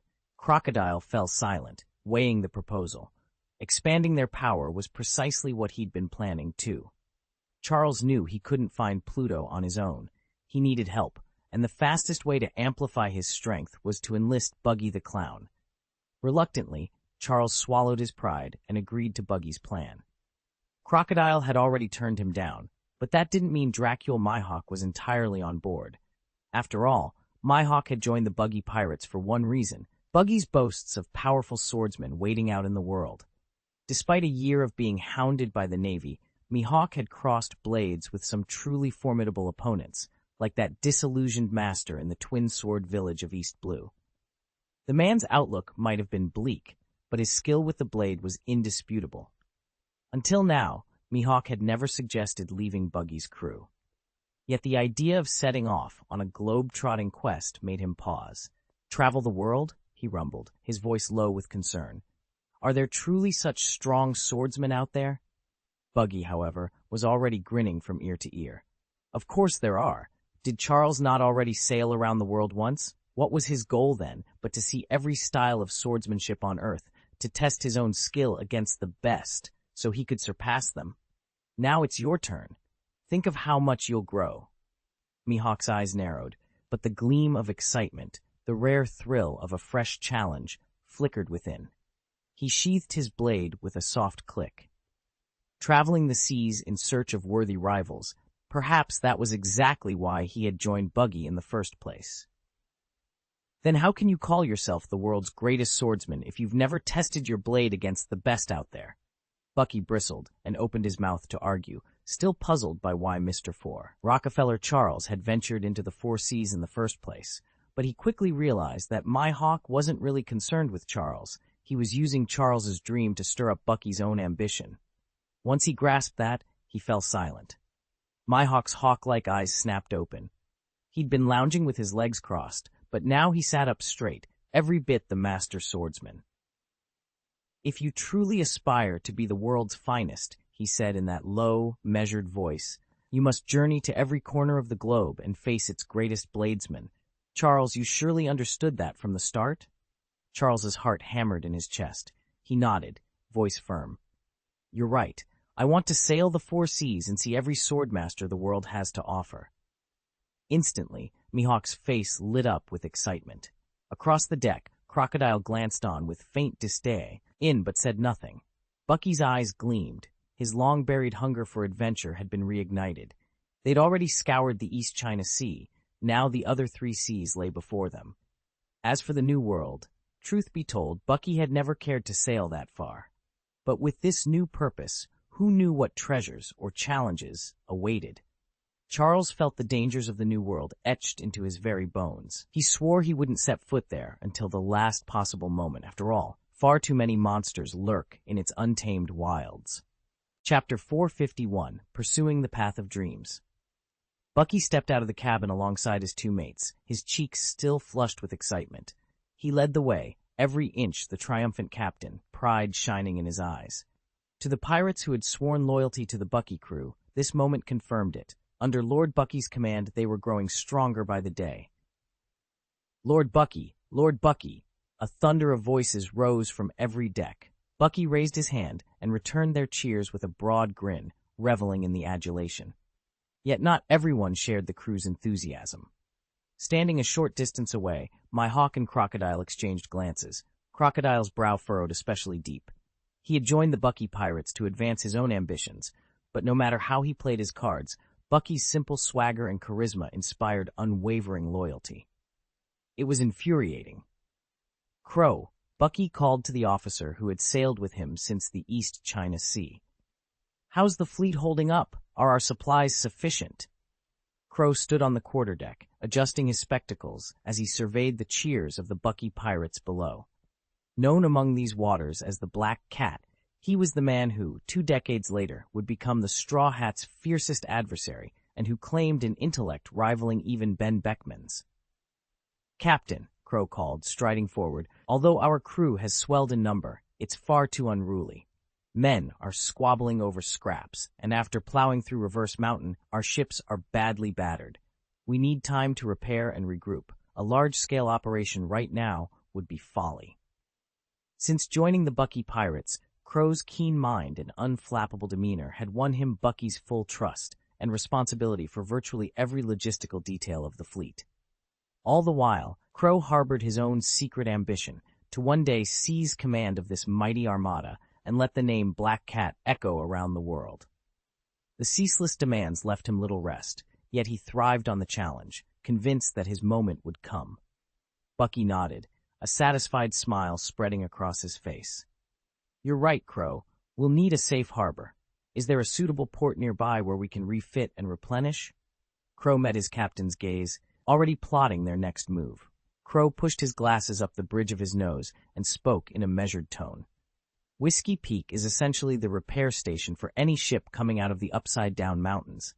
If a vessel's damaged, this is where it stops to refit." At that, Bucky's eyes lit up. Perfect. Set sail for Whiskey Peak. With Bucky's command, the towering Buggy pirates mustered their strength and steered their ships toward the rocky silhouette of the mountain range. Unnoticed amid the fluttering pirate flags, a single marine warship tailed them at a discreet distance. On the deck of that warship, Garp's adjutant raised a spyglass to his eye. He blinked at the view, then lowered the glass and hurried to Garp, who was stretched out in a folding beach chair. A half-eaten donut dangled from Garp's hand, and a small bubble of sleep floated from his nostrils. The adjutant sighed in exasperation. "Lieutenant General!" With a startled roar, Jean Iron Fist Garp bolted upright. "What's going on? Pirates boarding the ship?" "It's the Buggy pirates, sir," the adjutant panted. "They're heading straight for the Grand Line. Shall we give chase?" Garp yawned, glanced at the distant horizon, then cracked a grin. "Chase them? No need. Just point the bow toward the Grand Line and let them run right into it." Garp tossed back the last bite of his donut and glared out at the horizon. "So, we're just going to let the Bucky pirates slip through our fingers?" His adjutant shifted nervously. "With all due respect, Vice Admiral, this is exactly what Navy headquarters ordered. We're supposed to herd every pirate towards the New World. I'm only following those orders." Garp waved a dismissive hand. "I don't care if they're anyone's pawns. That's the crew of the Pirate King, one of the famed D supernovas. You really want to stand by and do nothing?" The adjutant swallowed hard. "Sir, if you want to pursue them, you'll need to report back immediately and request permission." Garp leaned back in his beach chair, chewing another donut, as though the world were no more pressing than a picnic. "Fine. Let them go for now. I'll handle this myself." Exasperated, the adjutant saluted and barked the order. "All right, Return to command. Garp's off on his own. At Marine headquarters, Admiral Sora studied the incoming transmission from the Grand Line. The room fell silent as he turned to the intelligence officer standing at attention. "Tell me the truth," Sora said quietly. "How reliable is this report?" The officer met his gaze. "Marshal, our scouts have confirmed every detail. The information is rock solid.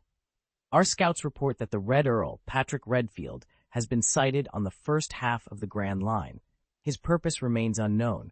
What could he be after?" Admiral Kong waved the intelligence officer away. Once the man bowed and slipped out, Charles leaned back in his chair, lost in thought. The sudden arrival of the Red Earl in these waters was no minor matter. As one of the New World's greatest pirate lords, Redfield's power was legendary. His appearance here was like a meteor striking the calm sea. The Warring States fleet is tied up in the South Blue, and Garp's forces are sweeping the East Blue. Our only top-tier fighter is Zifa at headquarters, but Zifa— "Ah!" Charles sighed, the weight of the situation pressing down on him. He rose, draped his Navy Justice cloak over his shoulders, and strode out of the marshal's office. In this crisis, he was the Navy's only high-level combatant, and he would not stand by while the unscrupulous Red Earl roamed free on the Grand Line. An admiral at Marine headquarters had just received fresh orders. Take charge of the entire base, and if you run into any trouble, consult Vice Admiral Zepha immediately. Meanwhile, a junior officer, whose lack of foresight was borderline comical, was dispatched alone on a warship to the Red Earl's last reported location.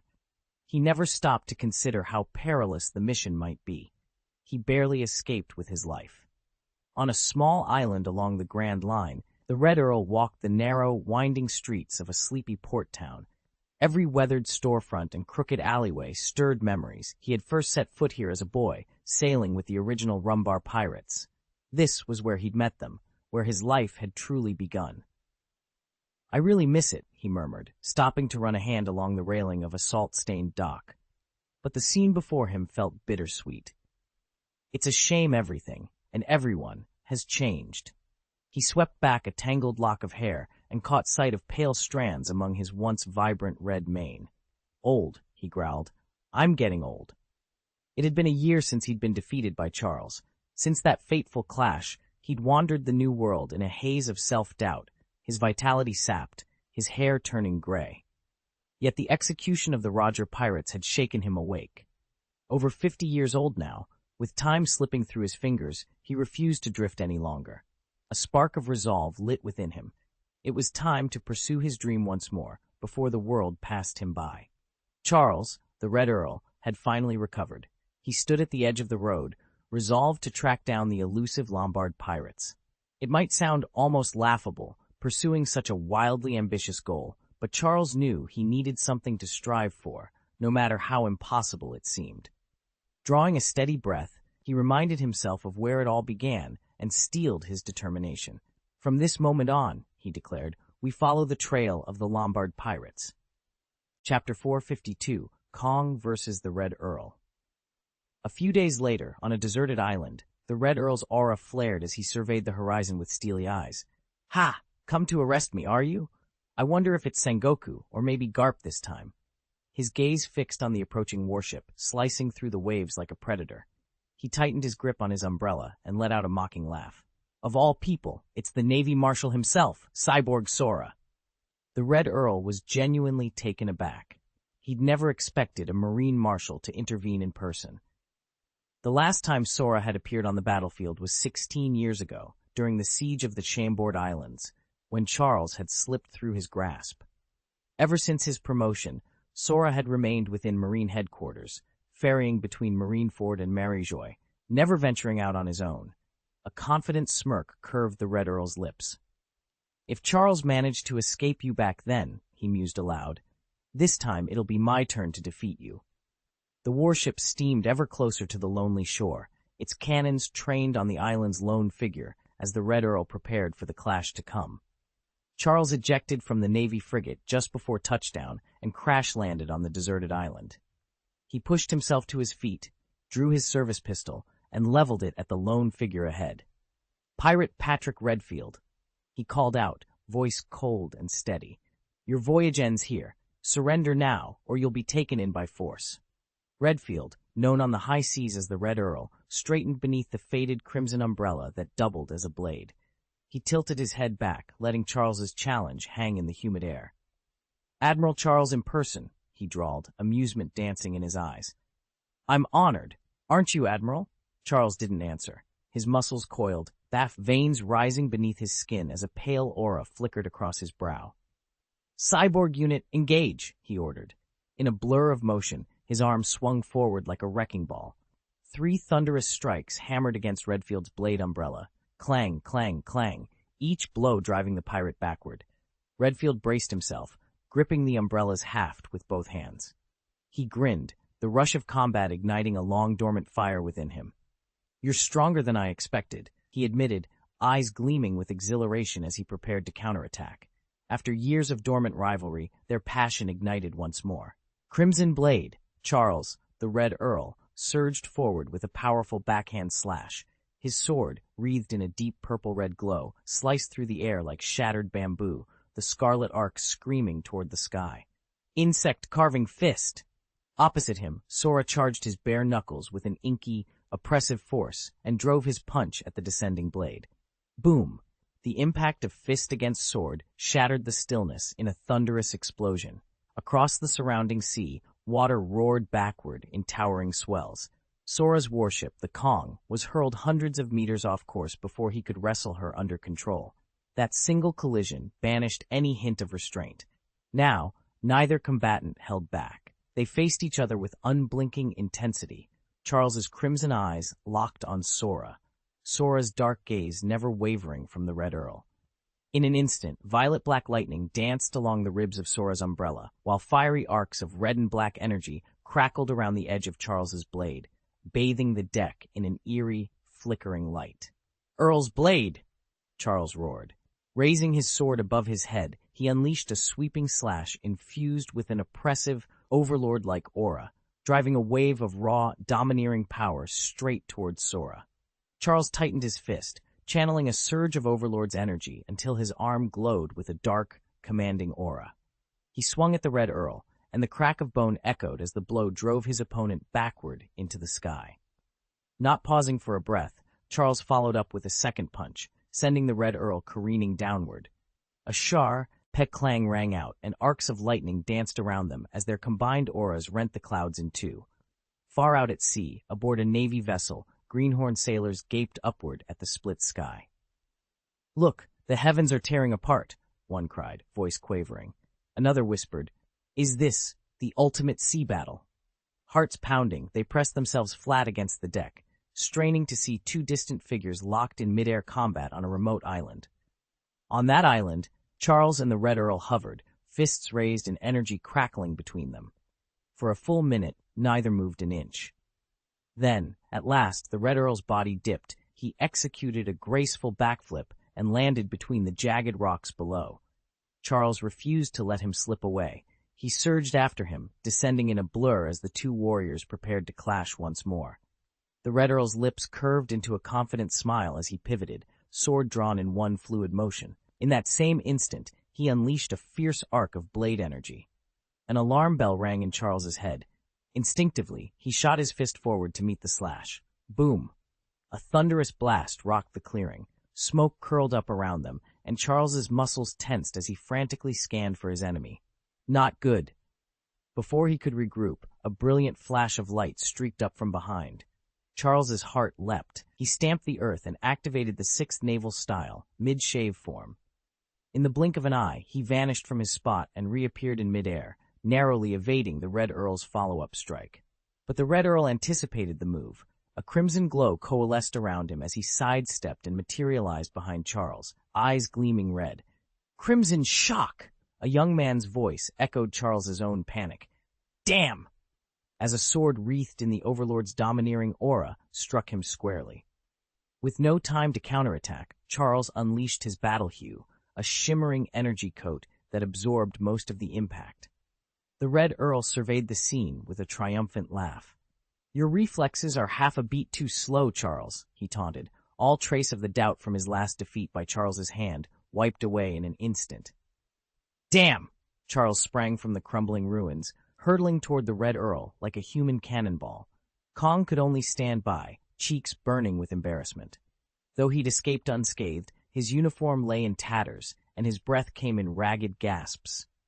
The Red Earl laughed, voice dripping with contempt. "Is that the best you've got? Show me something worth my time." With a casual flick of his toes, he shot upward, meeting Charles's assault head-on. On the barren island, their battle raged, a blur of lightning-fast strikes and counterattacks visible only as fleeting afterimages. Back at Navy headquarters, Crane jabbed at his comlink. "Commander He, report. Is Charles still in the fight? Who's pulling ahead?" The officer monitoring the feed frowned. "It's a dead heat. Their speed is off the charts. We can't tell who's winning. All we see are swift blurs dancing across the sand." Even someone like Sora, hardly famed for speed, was moving too fast to track with the naked eye. And then there was the Red Earl, whose very reputation rested on lightning-quick strikes. Across the island, arcs of purple-red light flashed as the two adversaries dueled in perfect balance. When Crane heard they were evenly matched, his heart dropped. The Navy would never gamble on an uncertain outcome. They simply lacked the resources to absorb a defeat. One wrong move here could set off a disastrous chain reaction. Chapter 453, Kong versus the Red Earl Naval Marshal. Crane stood over the chart table, tension etched into every line of his face. As a senior officer in the Navy, he knew better than to place his faith in slim chances. If the Navy's marshals were ever driven back by pirate forces, the resulting chaos at sea would be catastrophic. Pirates would swarm the open waters, and the Navy would once again find itself on the defensive. A sharp knock on the door pulled him from his thoughts. "Enter," Crane commanded. A young staff commander saluted crisply as he stepped inside. "Marshal Crane, Vice Admiral Garp is requesting permission to return to headquarters." Crane's brow furrowed. "Garp, I thought he was still in pursuit of the Pirate King's crew in the East China Sea. How can he be requesting leave now?" The staff commander placed a dispatch on the desk. The report states that Vice Admiral Garp has driven the Bucky pirates into the Grand Line. With their defeat, calm has been restored to the East China Sea. Crane's eyes widened. He really made it to the Grand Line? Excellent. Contact him at once. Put me through. The commander nodded and hurried out, leaving Crane alone with a triumphant glint in his eye. The balance at sea was shifting once more, and with Garp's sudden return, the Navy might just regain the upper hand. Yes! The intelligence officer punched in Garp's number without hesitation. The signal was almost suspiciously clear, probably because Garp was dozing on the deck of a naval warship when the call went through. Late morning sunlight filtered over the rolling waves as Garp slept soundly, oblivious to the world.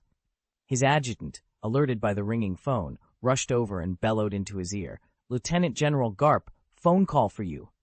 Garp bolted upright, snatching the handset with a groggy, "Hello." "Garp," barked Crane's tense voice, "we need you to head straight to the deserted island just off Water City. The Marshal's locked in combat with the Red Count. Your support is vital." But instead of a reply, Crane heard only a steady rhythm of snores. He frowned, peering at the line indicator, still connected. "Garp," Crane snapped, exasperation creeping into his tone. On the warship's deck, Garp's eyes fluttered open. Clutching the phone, he blinked twice, then, realizing the urgency, snapped to attention. "Sir, I'm on my way." He leapt to his feet, already mentally plotting the fastest route to the island.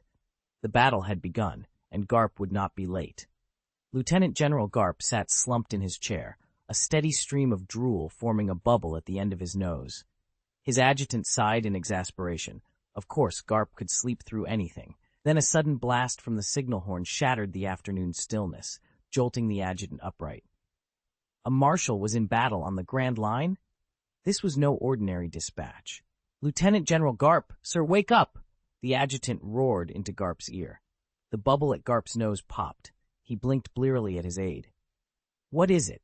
Has Navy headquarters called?" The adjutant pointed at the transponder snail clutched in Garp's hand. "Your comm device? Sir, there's an incoming message." Garp fumbled with the snail, pressing it to his ear. "Hello? This is Monkey D. Garp speaking. Who's this?" "Garp," came a sharp voice through the line. "Report immediately to the outskirts of Water City. The Marshal is in combat with the Red Count. Send reinforcements at once. Garp sat up straight, fully awake now. He ran a hand through his graying hair. Hold on, did you say the Marshal is fighting the Red Count? Isn't a Marshal one of our top officers? He exchanged a quick look with his adjutant. All right, I'll mobilize the fleet right away. Shut up. Go get reinforcements. Charles slammed the phone down and ran a hand through his hair. He could practically feel fresh frown lines carving across his forehead, courtesy of that infuriating Admiral Garp. Heart-pounding, he took a slow, steadying breath. I really hope the Admiral's all right. His fear was, misplaced. Since Garp's promotion to Fleet Admiral, he'd hardly seen action.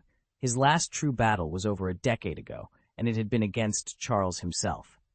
Now, in his 70s, Garp was locked in mortal combat with the notorious Red Earl, a pirate whose ferocity was the stuff of legend. Crane, standing nearby, let out a soft sigh. Order the fleet to maintain constant surveillance on the island, he instructed the intelligence officer. I want updates on every development, no exceptions. Yes, sir. The officer saluted and immediately transmitted the directive to the front lines. On the island shore, the duel between the Red Earl and Sora raged like an apocalyptic storm. Each earth-shattering blow sent shockwaves rolling over the beach, forcing the trailing marine warships to keep their distance, no closer than 1,000 meters, lest they be obliterated by the collateral devastation of Titans at war. Chapter 2. The Siege of Kalimdor Island. A thunderous roar rolled across the sea as two colossal forces collided on the shores of Kalimdor Island. Rocks exploded like fireworks, torn apart by clashing swords and torrents of raw magic. On one side stood Marshal Charles, the kingdom's overlord, his blade alight with piercing blue energy. Opposing him was Lord Magnus, the ruthless tyrant, whose dark sorcery carved flaming chasms into the desert sands. With each earth-shaking strike, mountains flattened and valleys vanished, an impossible display of power that nonetheless unfolded before the eyes of the distant fleet. From their anchored ships, the naval crews watched in awed silence. For 4 days and nights, the duel had raged without pause, reshaping the rugged island into a barren plain of dust and shattered stone. Lieutenant Harper pressed his face to the spyglass and muttered, "It's been 4 days already. How much longer can they fight at this rate?" Around him, the sailors had grown strangely calm. Once struck by awe and fear, they were now resigned to the island's constant tremors. So long as their vessels stayed beyond 1,000 meters, the Titans on shore posed them no threat. Sergeant Hawkins, leaning against the deck rail, offered a firm nod. "Keep the faith, Lieutenant. Marshal Charles will win this. Good always overcomes evil." "Aye, Sergeant," came the chorus, voices brimming with determined loyalty. Time slipped by as the duel stretched into its 8th day. Craters gaped where hills once rose, and swirling dust clouds painted the sky in strokes of gray. Then, cutting through the roar of collapsing rock and the hiss of magic, a mocking laugh rang out across the battlefield. "Ha! Surrender now, Marshal Charles. Your so-called justice is no match for my power." On deck, every sailor stiffened. The final reckoning had begun, and none aboard could predict who would emerge victorious from the ruins of Kalimdor Island. The Red Earl stood over Sora, who was half kneeling, blood seeping down his cheek. With calm contempt, the Earl declared, "You're no match for me." Sora's chest heaved with each ragged breath, but the Red Earl only laughed. "Pirate scum," he scoffed. "Do you really think you can stand against me?" A brutal smile spread across the Earl's face, as if he already savored the glory awaiting him once news spread that he, alone, had bested an admiral. In his mind, he was destined to go down in history as the only man bold enough to defeat, perhaps even slay, an admiral in open combat. Not even the feared pirate king Roger, alive or dead, could rival this triumph. Triumphant laughter filled the air, mocking Sora's battered form. Rage burned in Sora's eyes. Summoning every ounce of strength, he tried to lift his shattered frame. His overlord's aura flickered feebly, domineering but dangerously strained. He forced out a snarl. "Don't get cocky, Red Earl." He surged forward, fist coiling with raw power. "I haven't given up yet." The Red Earl twirled his ominous umbrella, its ribbed steel frame humming with lethal force. In one swift motion, he hurled it like a blade. A rattling wave of sword chi slashed toward Sora with blistering speed. Sora's heart pounded as the attack bore down on him. Desperation galvanized him, but there was no time to dodge. There was only the roar of impact. Boom! Charles's heart pounded as Sora's blade cleaved through the lingering haze. In an eerie instant, the swirling smoke vanished, revealing Marshal Kong collapsed on the gravel-strewn deck. "No!" Charles sprinted forward, shouting, "Marshal Kong!" At his cry, every naval officer snapped to attention. "Move! Get him out of the open!" they barked. Ignoring the towering waves that battered the ship's rails, they plunged past the wreckage to carry their fallen leader to safety, desperate to save their marshal from certain doom. Chapter 454. The Red Earl is arrested. "Ha! Sora, you lose?" The Red Earl's harsh laughter echoed across the shattered courtyard. Sora lay half-buried beneath rubble, blood seeping through dust and sweat, utterly helpless. The Earl paused to relish the moment, his wild mirth filling him with a dark delight. He thought ruefully that if Charles were here, he'd no doubt chide him to finish Sora off quickly, lest something unexpected happen. But there was no one to hurry him along. Gripping his tattered umbrella like a makeshift crutch, the Red Earl forced himself upright, only to be betrayed by a sudden, violent cough. His hand flew to the bandages wrapped around his chest. Each cough rattled his bones, drawing sharp pain. He leaned heavily on the umbrella, letting the fit pass before he dared to move again. At last he steadied himself and took a few unsteady steps toward the prone figure. Sora, face bloodied and eyes half closed, did not stir. The Earl raised his hand, ready to deliver the final, merciless blow. Then a voice cut through the air like a blade. "Stop, you bastard!" The Earl froze, his arms suspended in midair. His triumphant grin vanished as his heart plunged into dread. That shout, he knew that voice all too well. He wasn't alone, after all, and his victory was far from assured. Charles, known far and wide as the Red Earl, felt it before he saw it. A single, familiar command rang out behind him. "Just one more step." He forced a bitter smile and murmured, "Very well, let me die." In an instant, a violent explosion shattered the air. A wave of oppressive, overlord-tinged energy blasted across the island, devouring half its surface in a blinding surge. Charles spun around, lifting his ornate umbrella like a makeshift shield, but 8 days of relentless fighting had drained his strength. Garp's final strike struck with the force of a battering ram. With a tremendous crack, Charles was flung into the sky, tumbling hundreds of meters before crashing among shattered stone and splintered timber. Blood spurted from multiple wounds, coating the debris around him. Through the haze of pain, Charles forced his eyelids open. Garp strode toward him, moonlight rippling across each deliberate footstep, while just a yard away, the wounded Sora lay motionless. A surge of dread and sorrow overwhelmed him. His vision blurred, his heart pounded, and then everything went black as he slipped into unconsciousness, a breath's distance from hope. Lieutenant General Garp had learned the hard way from the Red Earl's failure. A battle isn't truly won until the enemy is rendered helpless, not while you're still gloating. He wasted no time. Touching down on the windswept desert isle, he hurriedly scanned the scene. The Red Earl lay unconscious, and beside him slumped Marshal Kong. Relief flooded Garp's chest. "Just in time," he breathed. If Kong had made one wrong move, the entire fleet might have been lost. Garp knelt, hoisted the Marshal onto his shoulders, then strode back to the Red Earl, bundling him up before heading straight for the waiting Navy warship.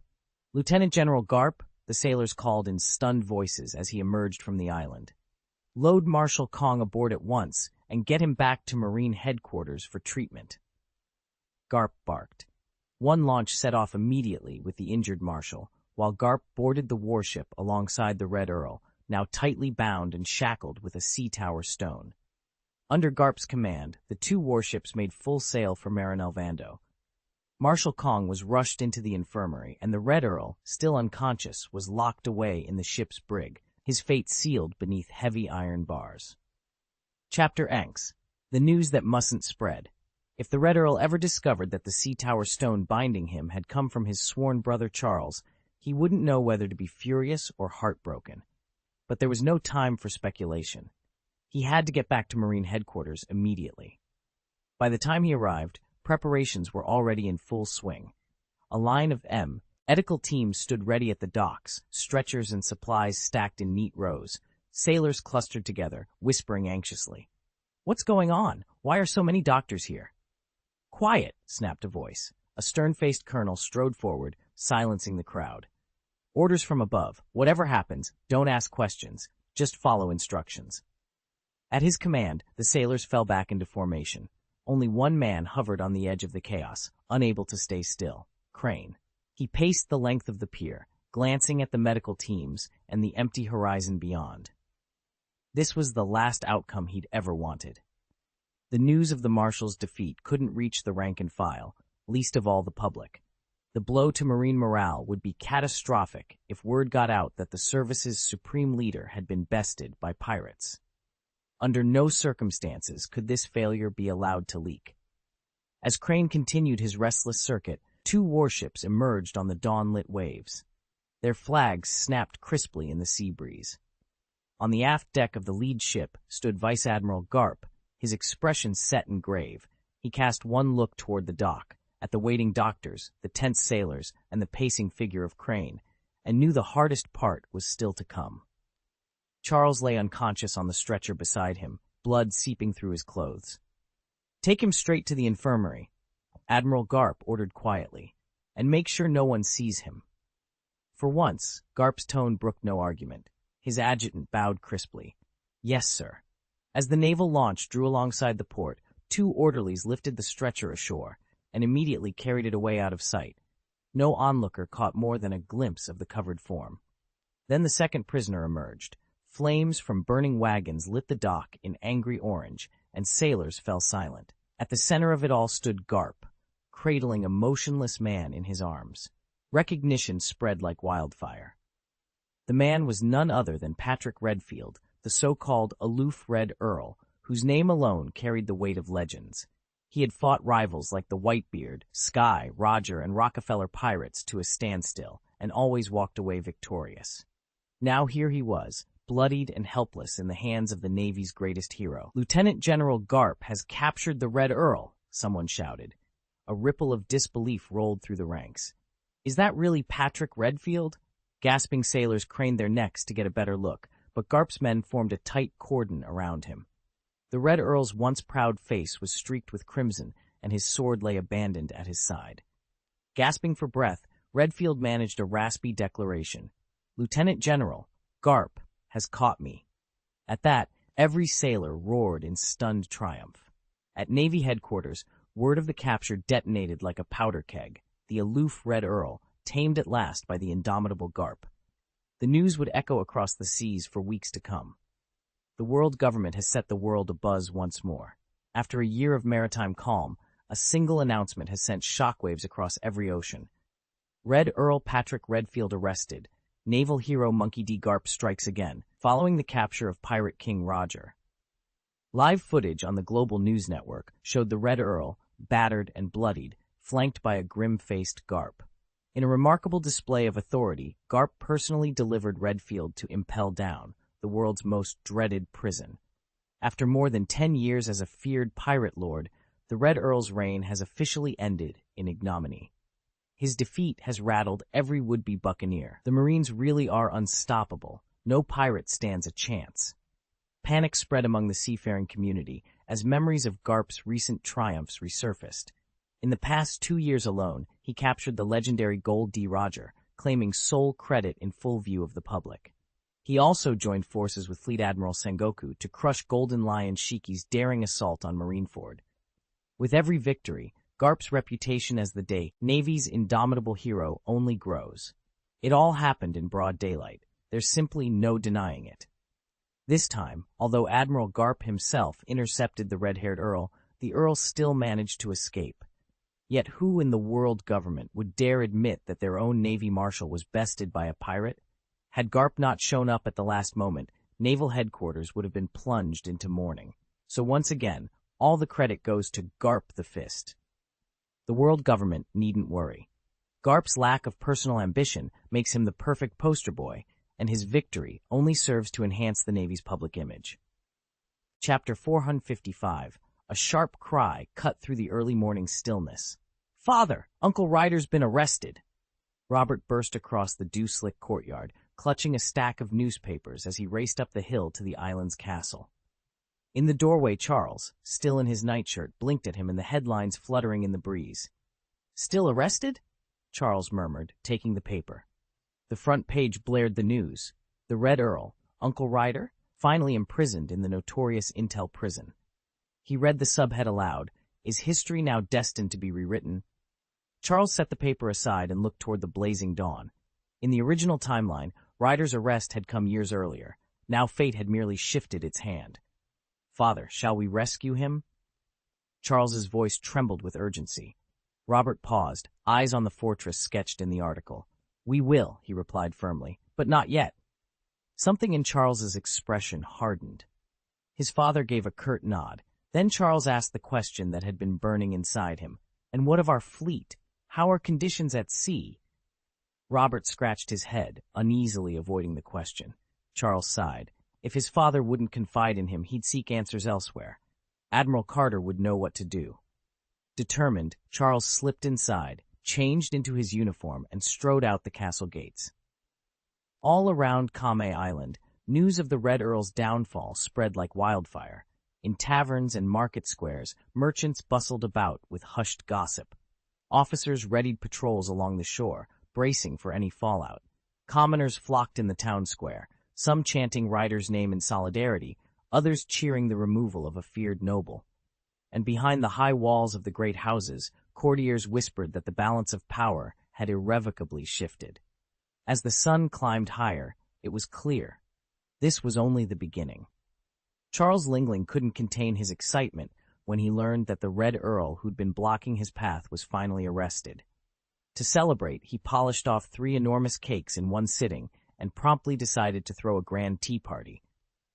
Invitations went out to everyone he knew, though the very first one he delivered in person was to Charlotte Rockefeller. After all, no one in the capital dared refuse one of Charles's tea party invitations, and Rockefeller's Charlotte was no exception.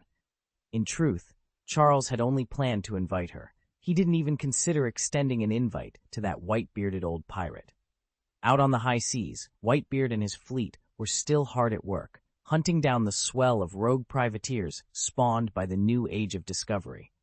Pirate numbers were exploding so rapidly that even a legend like Whitebeard couldn't eliminate them all by force.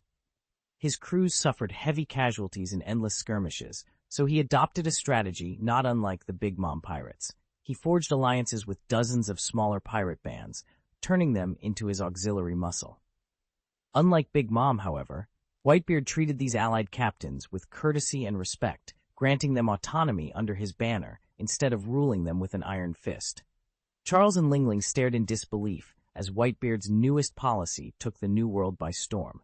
One by one, pirate captains eager for protection and prestige bowed before Edward Newgate, sipped the ceremonial adopted son wine, and pledged their loyalty. In return, Whitebeard granted each of them stewardship over one of his islands. Not only did these outposts bolster the fleet's defenses against rival bands, they also extended Whitebeard's influence farther than ever before. Word spread like wildfire. Captains who had long respected or even feared Whitebeard's name now clamored to join his family. In just 6 months, more than 20 pirate crews had signed on as official affiliates. The combined might of the Whitebeard pirates skyrocketed overnight. Charles could hardly believe it. No matter how he ran the numbers in his head, he couldn't understand why so many celebrated captains were racing to become Whitebeard's sons. Lingling, however, felt only bitterness. She'd been the first to embrace Edward's scheme, and had recruited almost no one. Now, watching Charles marvel at the growing roster, she was left with nothing but envy and unanswered questions. In truth, the Big Mom pirates were nothing more than the assembled brood of Charlotte Linlin.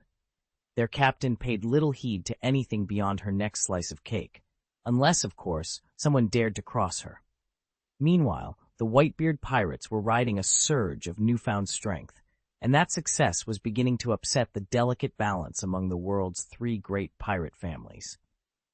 For years, they had coexisted in uneasy peace, but the Whitebeard crew's rapid expansion and the brash arrogance of its younger members who'd never ventured beyond their father's shadow broke that truce.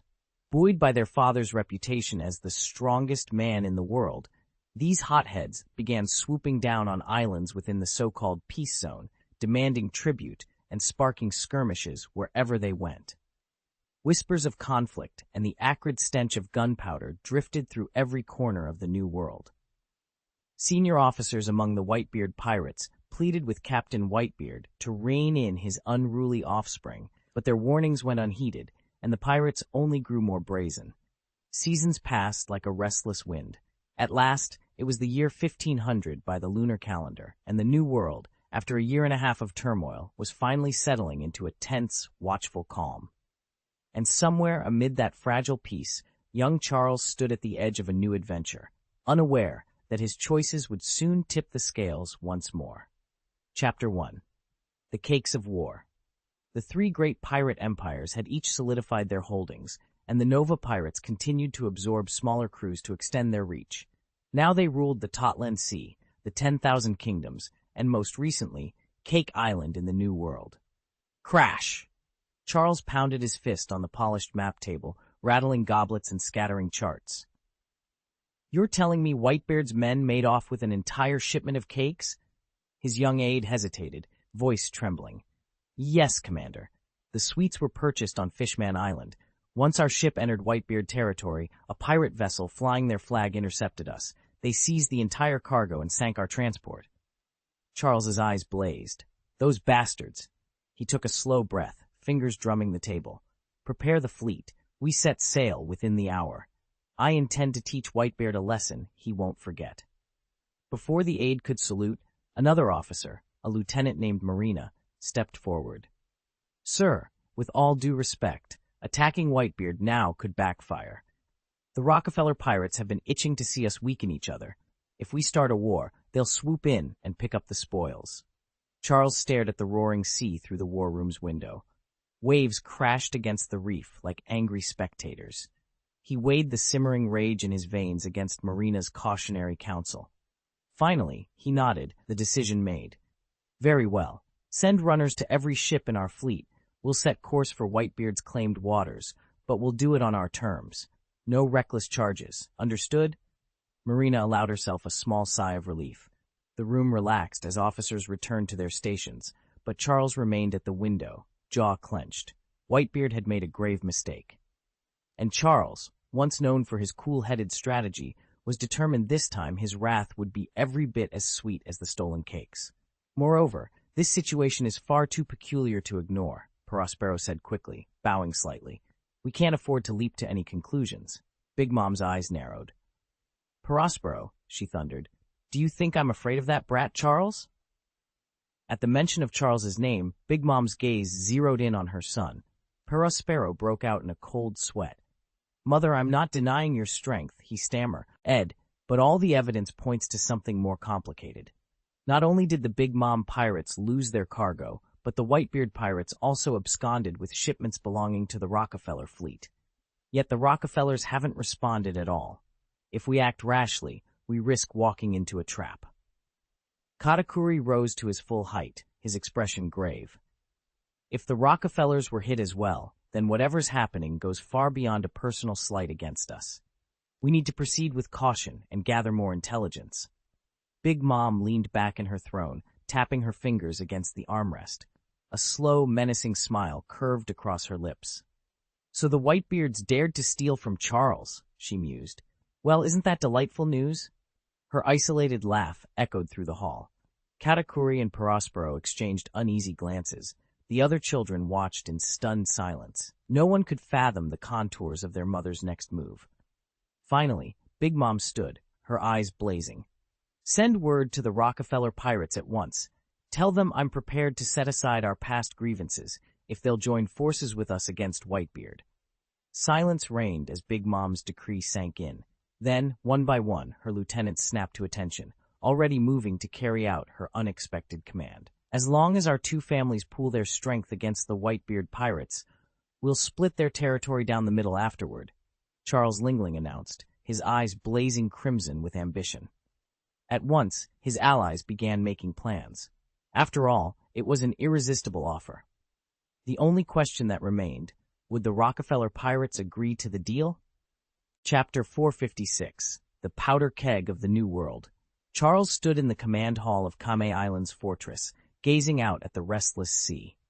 The air was thick with the promise of conflict in these waters, and every pirate crew seemed poised for a fight. Just then, his first mate Carter entered, carrying a neatly folded parchment. "Captain," Carter said, bowing slightly as he approached. "This just came in from the Big Mom pirates." He extended the scroll. "They've invited us to Charlotte Linland's tea party to discuss how to deal with the Whitebeard pirates." Charles took the invitation, scanned it quickly, and then tossed it back to Carter with a scoff. "Linland's always got a dozen schemes cooking. Why should we believe she actually wants to take down Whitebeard? More likely, we'd end up on the sharp side of her knives." Carter hesitated. "Captain, that's not the only reason I think we should attend. The Rockefeller pirates have been hit hard lately. Several of our cargo ships, fully laden, were waylaid by vessels flying Whitebeard's colors as soon as they cleared his territory." At that, Charles froze mid-reach for Carter's collar. A spark of conspiracy lit in his eyes. "Explain." "A weapons transport was ambushed last week," Carter reported, voice low. "Nearly everyone aboard was killed and the shipment vanished. We can't ignore that kind of assault. Not if we want to survive out here." Charles stared down at his hands, the gears in his mind already turning. Big Mom's tea party was a trap in all likelihood, but refusing the call might hand the Whitebeard pirates a victory all their own. In the treacherous politics of the New World, alliances shifted faster than the tide, and sometimes the only choice was to sit at the table, no matter how poison-tipped the cups might be. Only the first mate survived, adrift on a broken beam. He swore he'd seen the intruder's colors, the skull and mustache of the Whitebeard pirates. Carter closed his report. Charles's jaw clenched. No matter how he looked at it, something didn't add up. The New World was only just emerging from its age of discovery, and now this. If the Rockefeller pirates failed to respond, they'd lose every shred of credibility here. But if they struck back, tensions across the New World could snap in an instant. A single shot might ignite an all-out war. And who stood to benefit the most from chaos in these waters? The Navy. Charles leaned forward. "Has the Navy made any moves recently?" Carter nodded. "Yes. Not long ago, Admiral Sengoku was reassigned from the South China Sea to the New World. Since then, patrols have been stepped up across several sea lanes." Charles's eyes flickered with determination. The Rockefeller pirates could not afford to sit idle, nor could they provoke a war they might not win. He would have to tread carefully, but act swiftly. He seized several territories in Moonlight Moria and retaken several islands off the Red Earth continent, Carter reported, flipping through the latest dispatches. "Warring states? Framed that way, it really does look like Navy work." Charles rubbed his chin. "Then what's our move? If we handle this poorly, the Rockefeller pirates will be on the back foot, and we're not the only ones who know what's going on." Carter shot Charles a worried glance. Charles leaned back in his chair, drumming his fingers on the armrests as he weighed every possibility. Even if the Rockefeller pirates could defeat Whitebeard's fleet, the cost in lives would be enormous and not worth the gain. Better to wait until the Rockefeller heirs have come of age. A hasty war would only play into someone else's scheme. He couldn't shake the sense that invisible hands in the New World were pushing Whitebeard, Rockefeller, and Big Mom toward a three-way conflict. And whoever stood to profit from their infighting was watching closely. Rumors and contradictions ran rampant through the Grand Line, each new report seeming to contradict the last. In a matter of days, every power in the New World had caught wind of the same astonishing news. The Rockefeller pirates and the Big Mom pirates had been struck from the shadows, their treasure stolen, their pride humiliated. Across every harbor and outpost, captains and crews leaned in, eager to see how these two titanic fleets would respond.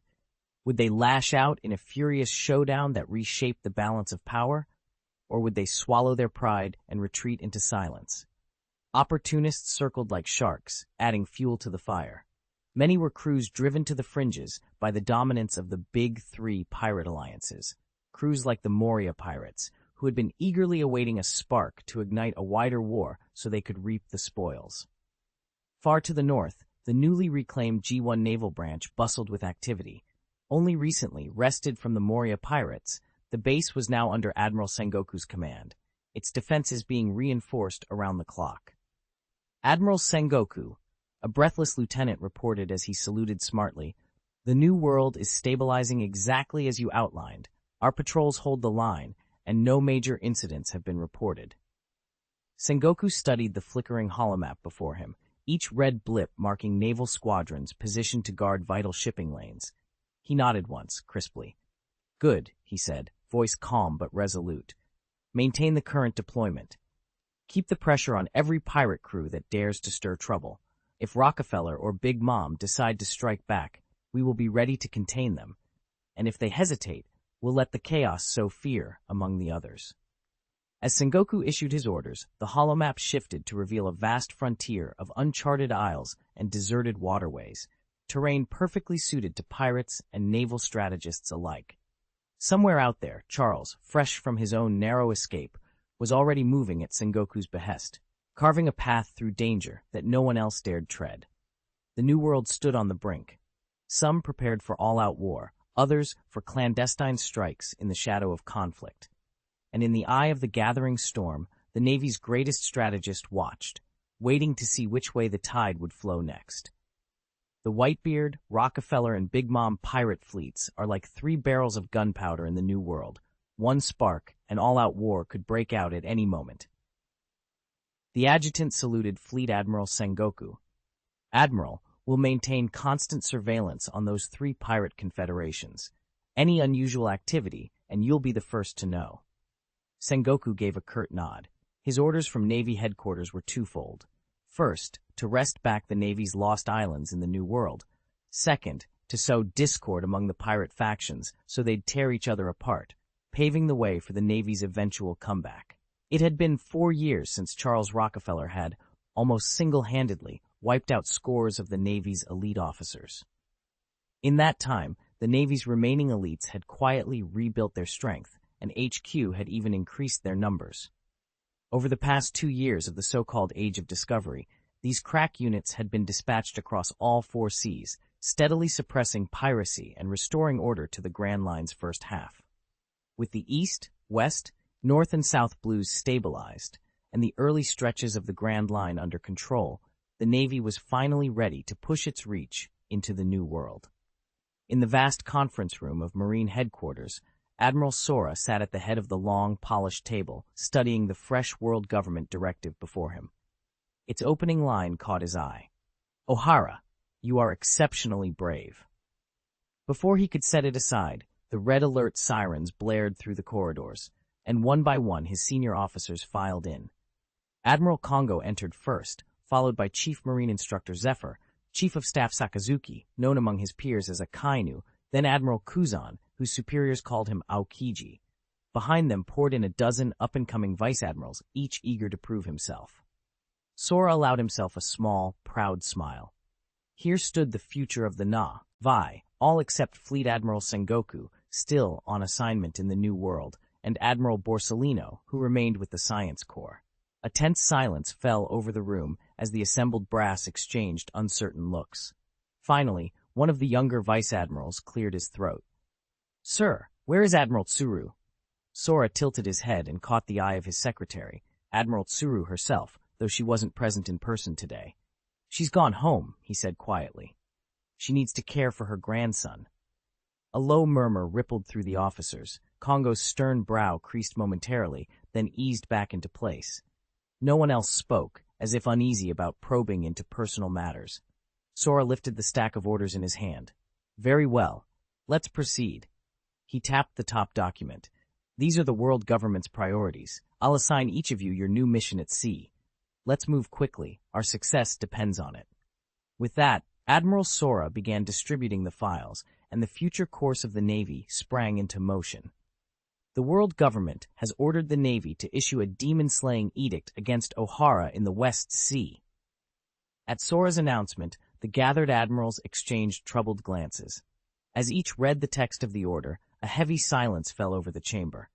Finally, Zifa, who had not spoken all morning, cleared his throat and addressed the fleet marshal. "On what grounds?" The marshal met Zepha's gaze. "They're accused of researching forbidden history deemed harmful to the world, and of spreading dangerously subversive rhetoric. Admiral Kong raised a hand, calling for order. Murmurs died on the spot. In a low, steady voice he declared, "This is not up for debate. The mission will be led by Admiral Aokiji and Admiral Akainu, supported by 5 lieutenant generals. Dismissed." Chapter 457. Fleet Admiral Sora stood at the head of the conference table, his gaze fixed on the Navy's 2 rising stars, Admiral Akainu and Admiral Aokiji. "The world government has entrusted us with a crucial operation," he announced. At once, both admirals sat up straighter, the weight of the assignment clear in their eyes. "We understand, sir," Aokiji replied, his tone calm but resolute. Akainu inclined his head in agreement, his volcanic gaze betraying his readiness for action. "All right, this meeting is adjourned," Sora continued, sweeping his eyes across the assembled officers. "Return to your departments, make the necessary preparations, and await further orders." Dismissed. The room emptied in a wave of disciplined motion. Outside the conference chamber, Aokiji and Akainu walked side by side, their expressions alight with anticipation. Lieutenant General Aokiji called a deep voice from behind them. They turned to see their towering colleague, Sauro, striding forward. "Sauro," Aokiji greeted him with a nod. "I'll need every capable hand for this mission. You're more than welcome to join the task force. I'll send word when the operation details are finalized." Sauro scratched the back of his head and gave a lopsided grin. "Thank you, sir. I haven't seen real action in too long." Standing quietly beside Sauro was King Pheasant, her serene smile offering a steadying presence. Together, the 3 officers shared a moment of quiet confidence before dispersing to prepare for the challenges ahead. Charles's close friend had long served as a branch lieutenant general at the West Sea Station. Now that he'd finally been transferred to Navy headquarters, he was determined to make a name for himself. And Charles, as his best friend, was more than happy to help him seize every chance to shine. The 2 met that morning and strolled together toward the naval mess hall, trading jokes and catching up on recent orders. But as soon as they reached the fork in the corridor, Sauro's smile vanished. His expression grew grave, worry flickering in his eyes. "I have to warn Olbia and the others," he muttered under his breath. Earlier, in a hurried conversation with Aoki, Sauro had learned the full details of the Ohara demon-slaying directive. Understanding its importance, he'd made arrangements on the spot to join a warship bound for the West Sea. Transfers like his rank of lieutenant general could still pull a few strings. 3 days later, with the ship fully provisioned and ready to sail, Sauro was nowhere to be found. Aoki rapped on the lieutenant general's cabin door. "Sauro, you in there?" Only silence answered. Alarm creeping into his tone, Charles added, "Guard, have you seen Lieutenant General Sauro anywhere?" The patrolling sailor paused, saluted, and shook his head. "No, sir. He hasn't reported for duty today." Charles exchanged a tense glance with Aoki. Time was running out, and whatever Sauro was planning, it was urgent. "He set sail 3 days ago. I have no idea where he went." Charles clenched his jaw, thinking it over, while Qingji fell silent at the news. After a moment, Qingji nodded gravely. "The King Pheasant is ready for you," he said, leading Charles toward the bustling docks. At the bow of the flagship, Admiral Akainu glared across at Admiral Aokiji, who stood with his head bowed in deep thought. Akainu's curt order finally drew Aokiji's gaze. After a brief nod, Aokiji strode toward the warship to take his place. Soon, 10 warships left the harbor under the joint command of Aokiji and Akainu, bolstered by the special units, Flying Squirrel, Huoshaoshan, Ghost Spider, Stolaberg, Dalmatia, and the others. Akainu would carry out the fleet's orders, while Aokiji coordinated with the Ohara World Government agents assigned to this mission. 1 month later, the Navy fleet broke the surface of the West China Sea.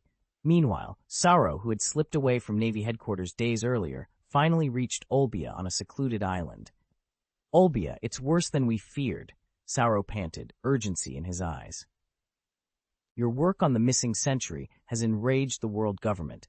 They've issued a Navy extermination order to obliterate Ohara and every scholar there. We have to get out of here now." "Is Olbia ready to flee?" "The storm is coming and the Marines won't show mercy." Olbia's face went pale. "What? How can the world government do this? They're really coming for Ohara." Sauro's breath caught. "It can't be true. What about my daughter? What about Dr. Clover and the rest?" Olbia shook his head. I'm afraid it is. The Navy fleet has landed in the West Blue and is already steaming for Ohara. You need to go into hiding, right now. I'll keep them busy. No, Sauro's voice cracked. I'm going to warn Dr. Clover. I'll save my daughter, even if it costs me my life. Olbia grabbed his arm. If you go there now, you'll be crushed under the world government's heel before you even reach her. Sauro wrenched free. I have to try. My daughter is there, and all my work, my life's work, is there. I will live and die with Ohara. Without another word, Olbia sprinted down to the shoreline, vaulted into a small cutter, and began rowing toward the looming warship. Sauro stared after him for a long, tense moment, then clenched his jaw and leapt into the boat as well. At the mouth of Reverse Mountain, the sea lay mirror calm. Admiral Aokiji, Kuzan of the Marines, sat astride the bow of his flagship, eyes fixed on the horizon. For weeks he'd ordered every cruiser in the West Blue to search for Sauro, whose disappearance had become more than a mystery. When word reached him that Sauro had resurfaced and was bound straight for Ohara, a chill ran down his spine. Whatever the man's motives, the world government's demands were clear. Ohara must fall, and anyone who stood in their way would be swept aside. Aokiji closed his eyes against the sun's glare, steeling himself for the storm to come. Just don't do anything foolish. Admiral Kuzan muttered to himself as he gazed at the endless stretch of ocean. The Denden Mushi on his desk chirped insistently, and he picked it up. Kuzan here. Kuzan, Lieutenant General Aokiji to be precise, came the crisp reply. I'm Spandine, head of the demon-slaying decree. The world government requests your cooperation. When can you arrive? Kuzan frowned, pausing only a moment before he replied, 3 days. Very well, Spandine said. Come to Ohara Island in 3 days' time. No action under the decree will begin without your approval. Understood. He clicked off the Denden Mushi and stood in silence, the weight of his task mirrored in the restless waves before him. 2 weeks earlier, Kame Island, the New World. Are you absolutely sure the bulk of the Marine fleet has already moved into the West China Sea? Charles asked, leaning back in his chair and studying the assembled officers around the long conference table. Every captain and lieutenant of the Rockefeller Pirates had been summoned for this meeting. Now all eyes were on their young commander, waiting for his next order. Captain, Carter reported from Charles's right, the Navy has dispatched 3 of its so-called monsters, Admirals Aokiji and Akainu among them, escorting 10 warships out of port and due west into the West Sea. Charles drummed his fingertips on the polished table. Such an enormous naval deployment could mean only one thing in the 15th year of the maritime calendar. The world government had issued another demon-slaying order, a command born of O'Hara's old decree.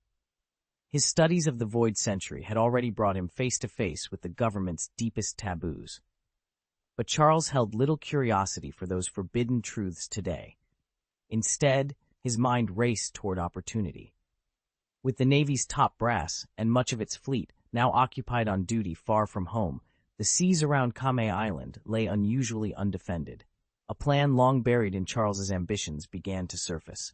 Ever since the captures of Shiki the Golden Lion 2 years prior and the Red Earl just last year, he had been quietly plotting something grand, a venture into one of the pirate world's most notorious strongholds where fame and fortune awaited anyone bold enough to stake a claim.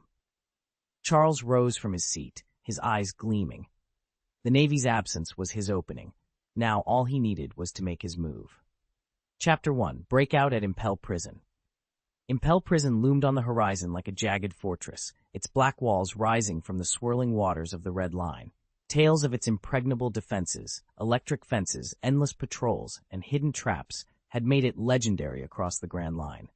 Yet for Charles, there was no choice. Inside those walls lay the Golden Lion Shiki and his steadfast comrade, the Red Earl Patrick Redfield.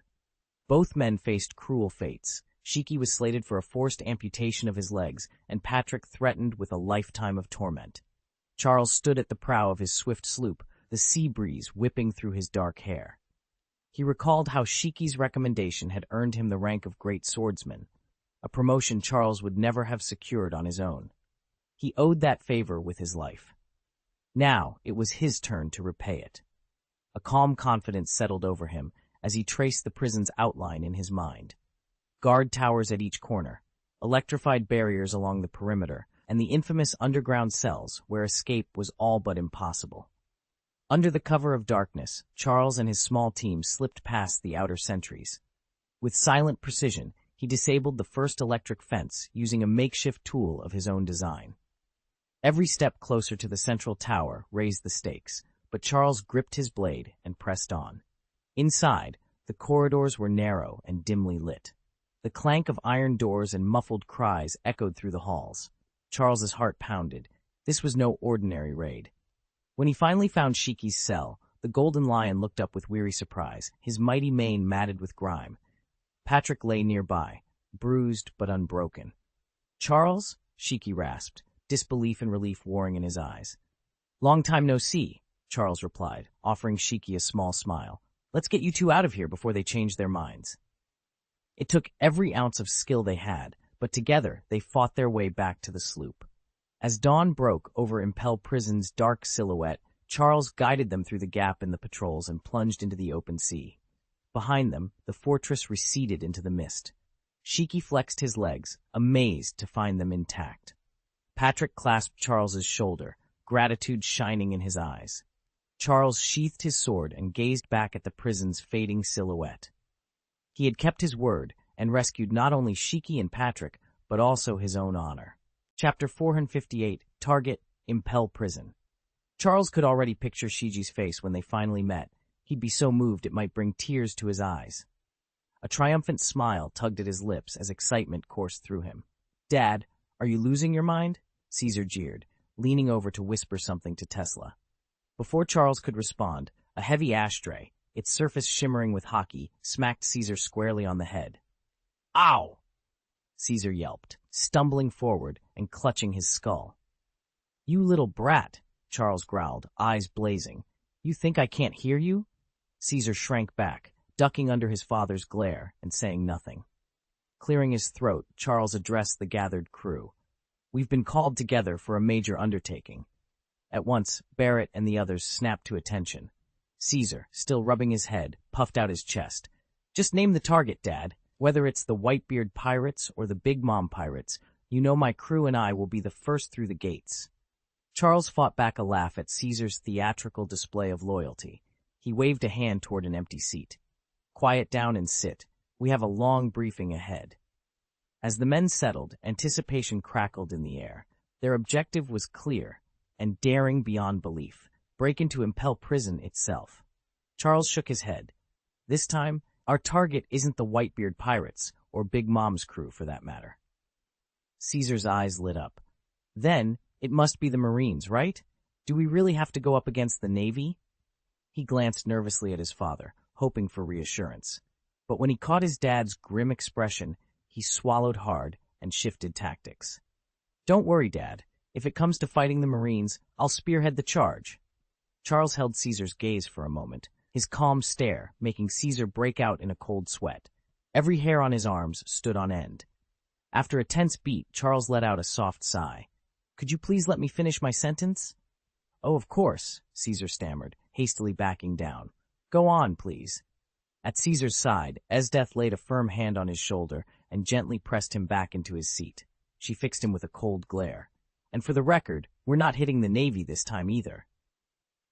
Caesar's jaw snapped shut. He wriggled in his chair, itching to argue, but one look at his father, Tiangang, and he schooled his features. Inside, he seethed. This was the limit of his modest rebellion against Dad, but for now, he'd have to choke it back. "All right, everyone, gather round. Our next objective is Impel Prison, the world's largest, most impregnable penitentiary. They call it the Unbreakable Fortress. Our mission is to infiltrate its defenses and rescue the Golden Lion Shiski and the Red Earl, Patrick Redfield." When Charles finished speaking, he paused to study their faces. Carter's senior officers stood rooted to the spot, eyes wide in shock. Barrett and Esdeath exchanged thoughtful looks, retreating into their own thoughts. Caesar and his younger siblings simply stared back with blank expressions. Charles forced himself not to sigh aloud. Clearly, everyone still needed more practice focusing. "In this operation," he continued, "I'll be bringing along Barrett, Esdeath, Caesar, Tesla, Klein, and Slud. Carter, Ralph and Paul Isaac will stay here in the New World to guard our home base. Klein, Slud, listen up. Your door fruit and mirror fruit powers are absolutely crucial. You two will be the key to breaching Intel Prison's defenses. At the edge of the clearing, two boys of about 10 shuffled forward. Klein and Slud froze in surprise at being summoned. They looked up at their father, their faces lighting up with bright, eager expressions. Charles offered them a small, affectionate smile. They might be young, but their abilities were extraordinary, and with their help, even the so-called unbreakable fortress wouldn't stand a chance. They're still young, so there's no need to worry, Charles repeated, his voice firm as he surveyed the faces in the room. Don't worry, Dad, Klein piped up, excitement shining in his eyes. I've mastered the power of the Menmen fruit. I can teleport anywhere on this island instantly. No one can stop me. Beside him, Slud blushed but spoke just as eagerly. Me too, Dad. Slud hurriedly joined in. Same here. A faint, proud smile crossed Charles's face. His children were undeniably gifted. It was only their youth and impetuousness that still needed time to settle. Very well. This meeting is adjourned. Everything discussed here is strictly confidential. No one is to divulge a word. Is that understood? Charles's gaze swept the room, pausing on each of his children. After a brief silence, the entire assembly responded in unison. Yes, sir. Lieutenant Barrett and the other officers snapped to attention, while the younger crew members nodded resolutely. Understood. Satisfied, Charles gave a nod of approval. Excellent. The teams we've designated will mobilize tomorrow at dawn. Prepare for a covert operation. With that, Charles brought the session to a close. Though the Rockefeller Pirates' next move would be shrouded in secrecy, the very fact that all the senior cadres had been summoned underscored the mission's importance. The New World's greatest powers, especially the Navy, the Whitebeard Pirates, and the Big Mom Pirates, were on edge when the Rockefeller fleet mustered without warning. Whispers ran through every camp. What was Charles Rockefeller planning this time? Deep in the second half of the Grand Line, Marco stood before Whitebeard Edward Newgate aboard the Moby Dick, clutching a folder of intercepted reports. Captain, he said, voice tight with concern, I've been tracking unusual activity around Kamai Island, Charles Rockefeller's home base. It looks like someone's launching targeted strikes there. Kamai Island had long since become a sieve. Every major faction maintained informants on its shores, so any movement by the Rockefeller Pirates was quickly reported to the world's power players. Whitebeard met Marco's anxious gaze and understood immediately. Over the past few months, the Big Mom Pirates and the Rockefeller Pirates had both suffered a string of robberies, and even Whitebeard's own allied crews weren't spared. All the attacks traced back to the same two targets, and now, with the Rockefeller fleet assembling once more, every Navy, pirate crew, and mercenary in the New World was bracing for whatever Charles Rockefeller had in store. Whitebeard sensed there was something suspicious brewing between the two rival crews, but his own pirates refused to see it. Every day, they clamored for an all-out war, their pride swelled by serving under the self-proclaimed world's strongest man. Yet Edward Newgate would not let them rush headlong into a fight. His refusal only stung the men's egos, and murmurs of discontent rippled through the ranks. But to Whitebeard, preserving his reputation was nothing compared to protecting his son. Alone in his cabin, he studied the latest intelligence, worry darkening his gaze. What if Charles Rockefeller, his hot-headed heir leading the Rockefeller Pirates, acted on impulse and lit the fuse of war? Whitebeard feared no enemy, but he could not bear the thought of losing his boy to a pointless conflict. He knew that if the Whitebeard Pirates and the Rockefeller Pirates clashed, neither side would back down. Even victory would taste of ashes once the blood of the innocent ran free. Steeling himself, he gave the order. Keep constant watch on the Rockefeller fleet. At the first sign of movement, you come to me. No exceptions. If he actually dares to pick a fight with the Whitebeard Pirates, he'll find out we're not vegetarians, Whitebeard growled, the flicker of uncertainty vanishing from his eyes and replaced by an icy resolve. He turned to Marco and nodded once. Marco bowed sharply and slipped away into the shadows to gather information. Chapter 459, Bound for Impel Down. The recent stirrings of the Rockefeller Pirates had not gone unnoticed by the great powers of the sea. Whispers filled every port. Were they about to clash with Whitebeard's fleet? Had they set their sights on an alliance with Big Mom? The Navy, too, strained for any scrap of reliable intelligence, yet nothing concrete emerged. On Kame Island, Charles concluded his final preparations and returned to the family castle. As he stepped through the main gate, his wife Martha rushed out to meet him, her face lined with worry. "Charles!" she exclaimed, grabbing his arm. Rumors had swirled non-stop over the past few days, even reaching Martha, who'd remained behind. He gave her a gentle squeeze. "Everything's under control, my love. You needn't worry." Martha drew a deep breath. "How are Brett and the others?" At that moment, Elena, the children's governess, emerged from the hallway with a soft smile. "The older ones are fine," she reported.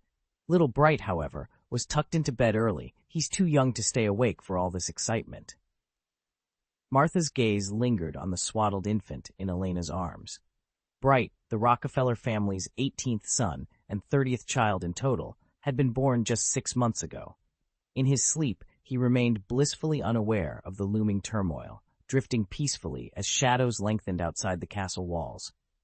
Charles straightened his shoulders and met Martha's steady gaze. "All right," he said. "I'll be leaving the day after tomorrow. You'll keep everything running here until I return?" Martha smiled and nodded. "Don't worry about a thing. But aren't you going to visit the children before you go?" "I promise I will," he replied. Deep down, he was determined to spend a few precious moments with each of the newest members of the Rockefeller line. Over the past months, 4 more infants had arrived. Bright Rockefeller, born December 12, 1499, the 30th son of the Rockefeller family, Martha's child. Brian Rockefeller, born February 2, 1500, the 19th son, Wendy's baby boy. Hannah Rockefeller, born March 3, 1500, the 8th daughter, Monica's little girl. Diana Rockefeller, also born March 3, 1500, the 15th daughter, Sophie's pride and joy. That afternoon, Charles made his rounds, pausing at each nursery with a gentle smile and a whispered promise. He cradled them, one by one, before bidding them farewell and stepping back into the world beyond the nursery doors. 2 days later, he found himself standing on the rain-slicked dock of Kame Island's port. Moored there was an unfamiliar iron vessel, its sleek lines and reinforced plating unlike any merchant ship. To those who understood advanced engineering, there was no mistaking it, a submarine. This was the Poseidon, the brainchild of Charles's own science team. A marvel of modern invention, it represented their best hope for the operation ahead. Even so, preparing such a craft for deployment would stretch every resource and every nerve they possessed. Charles ran a hand along the cool hull, feeling the weight of the mission settle over him. There would be no turning back now. The target vessel was enormous. The moment it slipped out of port, every coast watch and naval patrol would lock onto it. Charles knew this mission had to remain strictly under the radar. Fewer people aware meant a better chance of success. That morning, he led his hand-picked team down the gangway and into the submarine's cramped interior. Alongside him were Barrett, Esdeath, Caesar, Tesla, Robert, Daedara, Klein, and Slood, plus a handful of elite combat specialists. Speed was their top priority. Klein and Slood would handle electronic countermeasures, jamming the ship's communications long enough for the rest of the squad to do their work. Charles had run the timeline over and over. 2 hours from now, naval reinforcements from headquarters would close in. Beyond that window, the operation could spiral into chaos. Standing beneath the submarine's low-ceilinged control room, Charles met very pair of eyes with a steady gaze. "Everyone clear on the plan?" "Ready," they answered in unison. "Then let's move." With a quiet hum, the sub dove beneath the surface. In just a couple of hours, they'd be face-to-face with the Intel prison's formidable defenses. Defenses Charles had only managed to piece together from scant intel and memories of a past life. Now there was no turning back. Another battle was about to begin.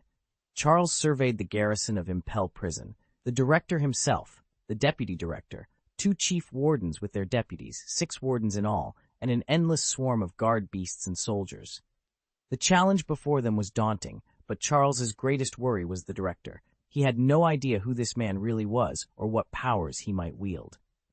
As for the deputy director, Charles recognized him by reputation. This was the man who, 20 years from now, would rise to become Director Magellan. The two chief wardens were old allies, Hiryu of the Rain and Hannibal, so Charles felt reasonably confident in facing them. The rank-and-file jailers, however, were mere foot soldiers, barely worth his attention. Barrett stood by his side, mapping out their strategy. "That's the full strength of Impel Prison's defenses," he said. "You'll only have to neutralize a handful of key figures. I'll handle the director, and Caesar will take on the deputy director." He paused, a hint of caution in his eyes. "Note that the deputy director is a devil fruit user. He controls super-toxic poison. His venom is lethal even in the air. That's why I insisted we bring Niken along." Charles nodded. He, too, had insisted on bringing Niken, a superhuman with the medicine fruit. If they were to face living poison, they needed a healer of equal caliber. Caesar gave a solemn nod, the weight of the coming battle pressing on him, even more so now that he'd be up against the future Magellan and his deadly toxins. Charles gathered his team in the dim light of the corridor outside Impel Prison. He squared his shoulders and began assigning roles. "Esdeath," he said, fixing her with a steady gaze, "your objective is to confront Warden Chang Yujiru. He's a master swordsman. Your priority is to engage him, probe for his weaknesses, and if the opportunity arises, extract any intelligence he may have. Should diplomacy fail, you have full authority to neutralize him." Esdeath's lips curved into a predatory smile. "Understood." "Deputy Warden Hannibal," Charles continued, turning to the tall, bespectacled man standing behind her, "you'll accompany Esdeath, provide backup, keep her informed, and be ready to step in if things get out of hand." Hannibal nodded crisply, adjusting his glasses. "Affirmative." Charles shifted his attention to the rest of the squad. "Robert, Deidara, your task is to fan out across the lower levels. Release as many inmates as you can to create confusion and force the guards to split their forces." Robert straightened up, confidence radiating off him. "We'll make it happen." Deidara offered a firm nod. "Consider it done." "Finally," Charles said, turning back to the two figures standing beside him. "Klein and Slood, you're with me. Our target is the 6th floor, known as Infinite Hell. We breach directly, secure the central control hub, and open a path for the others." Klein cracked his knuckles. Slood flexed his fingers. Both men grinned in anticipation. Charles stepped forward to a battered chalkboard propped against the wall. With chalk in hand, he began sketching the prison's layout, corridor by corridor, guard stations, cell blocks, and security checkpoints. He traced bold arrows to mark each team's route, highlighting rendezvous points and fallback positions. Every line was deliberate, every plan precise. This was no haphazard raid, but a carefully orchestrated assault on the world's most fortified penitentiary. And Charles would see it through, no matter the cost. Charles tapped the chalkboard with his pointer, drawing everyone's gaze to the intricate diagram sketched in white. The very sea, god of those patterns, made their pupils shrink. Clearing his throat, he began. Impel Prison spans 6 submerged levels, each layer sunk deep beneath the ocean's surface. Prisoners are assigned to a specific floor according to the size of their bounties. Every level isn't just a holding cell, but also a custom-built chamber of torment, earning each tier its own hellish reputation. And as you descend, the severity of the punishments only intensifies. The first underwater floor, however, holds no inmates. Beyond the entrance gate stands a stout iron bar, marking the start of a grim ritual area. Here, criminals undergo what's grimly referred to as the baptism, a brutal dunk in 100-degree water designed to sterilize and shock them into submission before they're ever locked behind bars. Away from the baptism vat lie the administration offices and the inspection rooms, where officials and special investigators search each newcomer's belongings. Lastly, tucked discreetly near the back, there's a freight elevator enormous enough to carry supplies or people down to the warden's quarters on the 4th sublevel. Charles paused, letting the weight of his words settle over the silent assembly. "If we hurry, we can use the service elevator straight down to B4, Charles said, pointing at the diagram. Everyone leaned in, studying the route. This decision would determine how they moved once inside Impel Prison, and time was not on their side. Chapter 460, The 6 Great Hells. Charles surveyed the grim faces before him and nodded, satisfied. He needed to explain Impel Prison's layout with absolute clarity. Any misunderstanding could cost lives, and he wouldn't forgive himself if one of his charges fell. "All of you," he began, voice steady, "are responsible for overseeing these dungeons. Losing even one prisoner or guard would break my heart." He tapped the diagram in his hand. The first subterranean level is called Red Lotus Hell. It's reserved for minor offenders, thieves, pickpockets, low-level thugs. Their cells open onto a vast forest-like expanse. The trees here are known as sword trees, each leaf honed to a razor's edge. Beneath them grows needlegrass, every blade stiff and point-sharp. Guards release venomous, spider-like beasts to herd the inmates through this deadly thicket. As the prisoners flee, the foliage and grass shred their flesh. Blood seeps from countless slashes, and their screams echo through the grove. No one passes through Red Lotus Hell without emerging wounded, their pain serving as both punishment and deterrent. He let the image settle before moving on. The junior officers exchanged uneasy glances, heads bowed. With a long breath, Charles pointed to the next level on the chart. Below that lies Beast Hell. Charles stood at the lip of the chasm, gazing down into Beast Hell's first level. All around him, prisoners cowered before a bloodthirsty menagerie. Cockatrices hissed, man-faced lions roared, and venomous scorpions skittered in the dust. Beyond them, at the far end of the arena, sat the Sphinx, the fearsome guardian and final arbiter of this floor. No soul here hoped for mercy. Every condemned prisoner knew that sooner or later they would be devoured. Below Beast Hell lay the third circle, nicknamed Hungry Hell. This level housed only the cruelest criminals, those with bounties over 50 million. Yet the real torment came from the searing heat that billowed up from the depths of scorching hell below. Parched by the relentless furnace below and denied even a drop of water or morsel of food, inmates staggered through days of delirium, caught forever between life and death. Deeper still was the fourth circle itself, scorching hell. Here the warden's office loomed over vast kitchens and granaries, but every crumb and every drop of water went to the guards.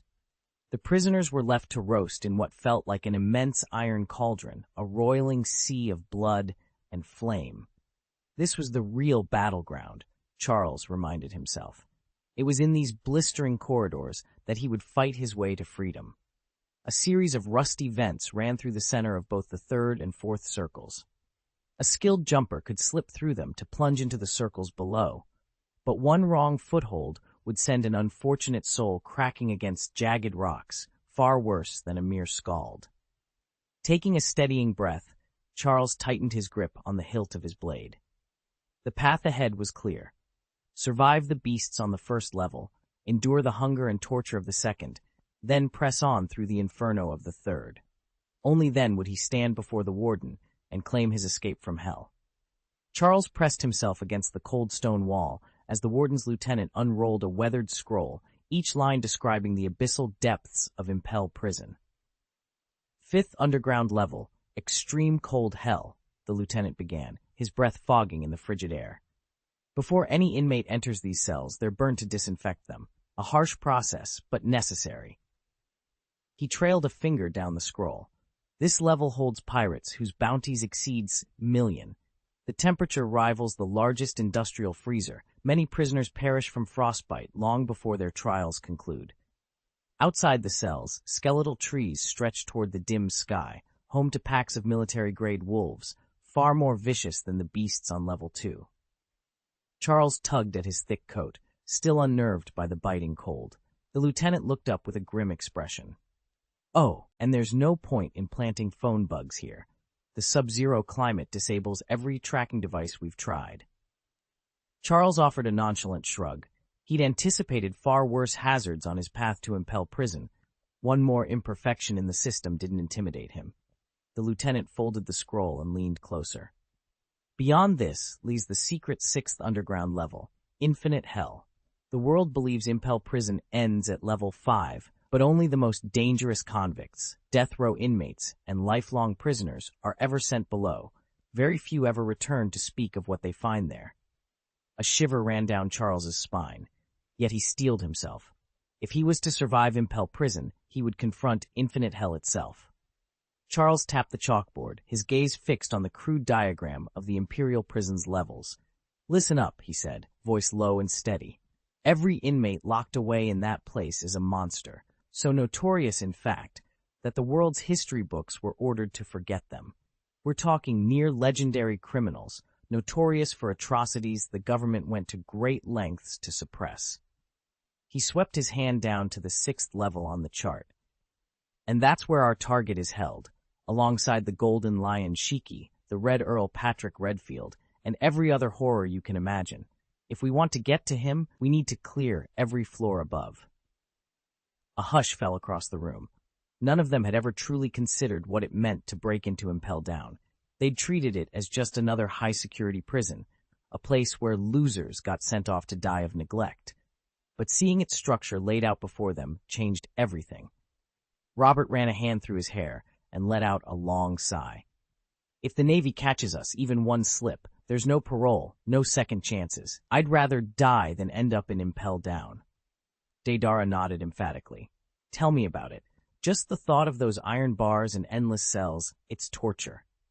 Charles rolled his eyes, then tapped each of them on the head with his staff. Enough whining. We've got work to do, and the longer we wait, the tighter their security gets. Let's move. He stepped back, already plotting the assault on the 1st level. Behind him, the others exchanged determined looks. The worst horrors of history lay between them and their friend, but they had no choice. To free the man they cared about, they would have to fight their way through hell itself. There's one more thing you all need to remember, Charles said, his tone firm. Most of Impel Prison's walls and floors are lined with Seastone. Devil fruit powers are heavily suppressed there. Stay alert. Yes, Captain, the crew replied in unison. Among them, only a handful of low-ranking sailors, and Charles himself, lacked devil fruit abilities. The rest were all devil fruit users. Charles glanced around the cramped submarine cabin. They'd been at sea for 2 weeks, quietly sinking beneath the waves, and at last they were approaching Impel Prison. All right, everyone, head back to your bunks and rest up, he ordered. We only dare surface at night. Get some sleep so you're ready for tomorrow. The crew dispersed, murmuring their acknowledgments, and Charles lingered at the hatch for a moment, peering into the dimly lit corridor. Outside, the ocean's darkness pressed in against the sub's hull, proof that they still dared not risk detection under daylight. In the cold corridors of Impel Prison, Commissioner Magellan strode forward, his black military coat trailing behind him. On his back, a pair of small, jet-black wings, a grim symbol of his authority, fluttered with each calculated step. All around him, the prisoners lay crammed into cells, extending gaunt arms through the bars and chanting desperately, "Water! Please, we're dying of thirst!" Magellan paid them no heed. He moved swiftly past the clamor, heading toward the administrative block, utterly indifferent to the voices pleading at his heels. "Deputy Director!" As Magellan strode past, the oncoming jailers snapped to attention and saluted crisply. He barely paused. Fighting the urge to dash for cover, he hurried off without a word. The new recruit looked around, baffled. What's the matter with him? Why did he take off like that? An older guard chuckled and shook his head. Kid, you've got no idea. Our deputy director isn't just any man. He's one of the superhuman-type inmates. He ate the poison fruit. The recruit's eyes widened. Poison fruit? The old guard nodded as if explaining common knowledge. Yep, everything he exhales is toxic. Even his food turns deadly the moment it hits his stomach. His body can't handle the overload, so, well, he spends almost 10 hours a day dealing with, digestive issues. He smirked. That's right, he only sleeps 8 hours, works 4, and the rest of the time he's running to the latrine. The newcomer stared, slack-jawed. 10 hours of daily diarrhea? Unbelievable. Whoa!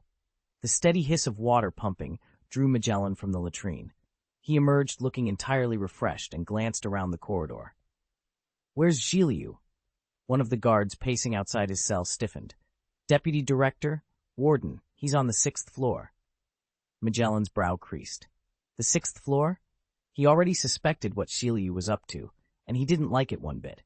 Letting prisoners spar under the guise of sword training was dangerously close to recklessness. These men were incarcerated to keep them alive until their verdicts on Judiciary Island. If they died here, they'd never face proper justice. Zhiliu was overstepping his authority, and Magellan intended to put a stop to it. Chapter 461, Shiji versus the Red Earl. They stood on the 6th level of the Infinite Abyss, a barren wasteland where the air itself seemed to pulse with malice. Before him lay the formidable golden lion Shiji, his broad frame battered and bloodied, ankles bound by heavy iron shackles that sapped every ounce of his strength. Charles, once nicknamed the Red Earl, towered over him, cigar smoke curling from his lips, blade poised for the kill. "Get up!" Charles snapped, voice echoing through the cavernous gloom. "A great swordsman doesn't lie flat on the ground. Why so slow? Pick up your swords and show me what you've got." Shiji struggled to one knee, crimson seeping into the dust beneath him. Charles laughed, a sharp, mocking bark. "Look at you, a mighty lion tripped by a whelp. Pathetic." Wiping blood from his mouth, Shiji forced himself upright. The shackles clanked with each tortured step as he raised his twin swords. His eyes burned with defiance. "Must a warrior who's fallen only whine?" he growled. Charles sneered. "Is that all you've got?" A furious roar escaped Shiji's lips. Though the fetters stole his power, he refused to submit.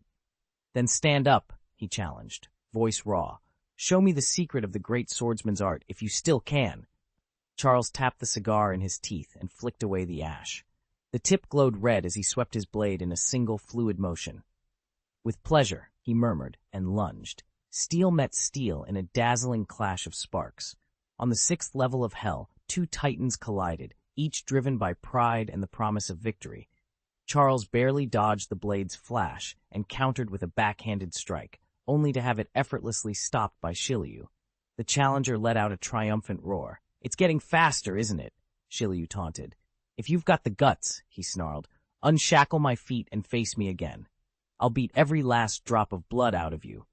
Charles's face burned with anger as he glared at Shiryu. He raised his sword with both hands, ready to strike, when Shiryu lifted a single finger. In an instant, a sword beam shot across the dim chamber. Charles was flung backward, skidding against the stone floor. He coughed up blood, staring up at Shiryu in disbelief. "Enough," Shiryu said coldly. "I'm tired of playing today. We'll finish this tomorrow." He reached down, reclaimed his swords, Yingju and Kumu, from Charles's outstretched grasp, then turned on his heel and strode away. The flickering torchlight of the 6th level revealed wiry pirates lurking in every corner, their eyes glittering as they watched the departure of the blonde-wreathed swordsman. As Shiryu passed a locked cell, a faint voice called out, "Young man." He paused, his silhouette etched against the oppressive darkness, and glanced back toward the barred corridor. "If you're interested, I can put my old bones to a little use," came the taunting voice from behind the bars. Charles halted in his tracks. In the dim cell, a gaunt old man with gray hair braided down his back lifted his head, a cruel smile playing on his lips. Charles's heart stuttered. He turned and hurried away, but the laughter followed him down the corridor. Red Earl Patrick Redfield's booming guffaw rolled through the prison wings, rattling doors and sending whispers through every cell.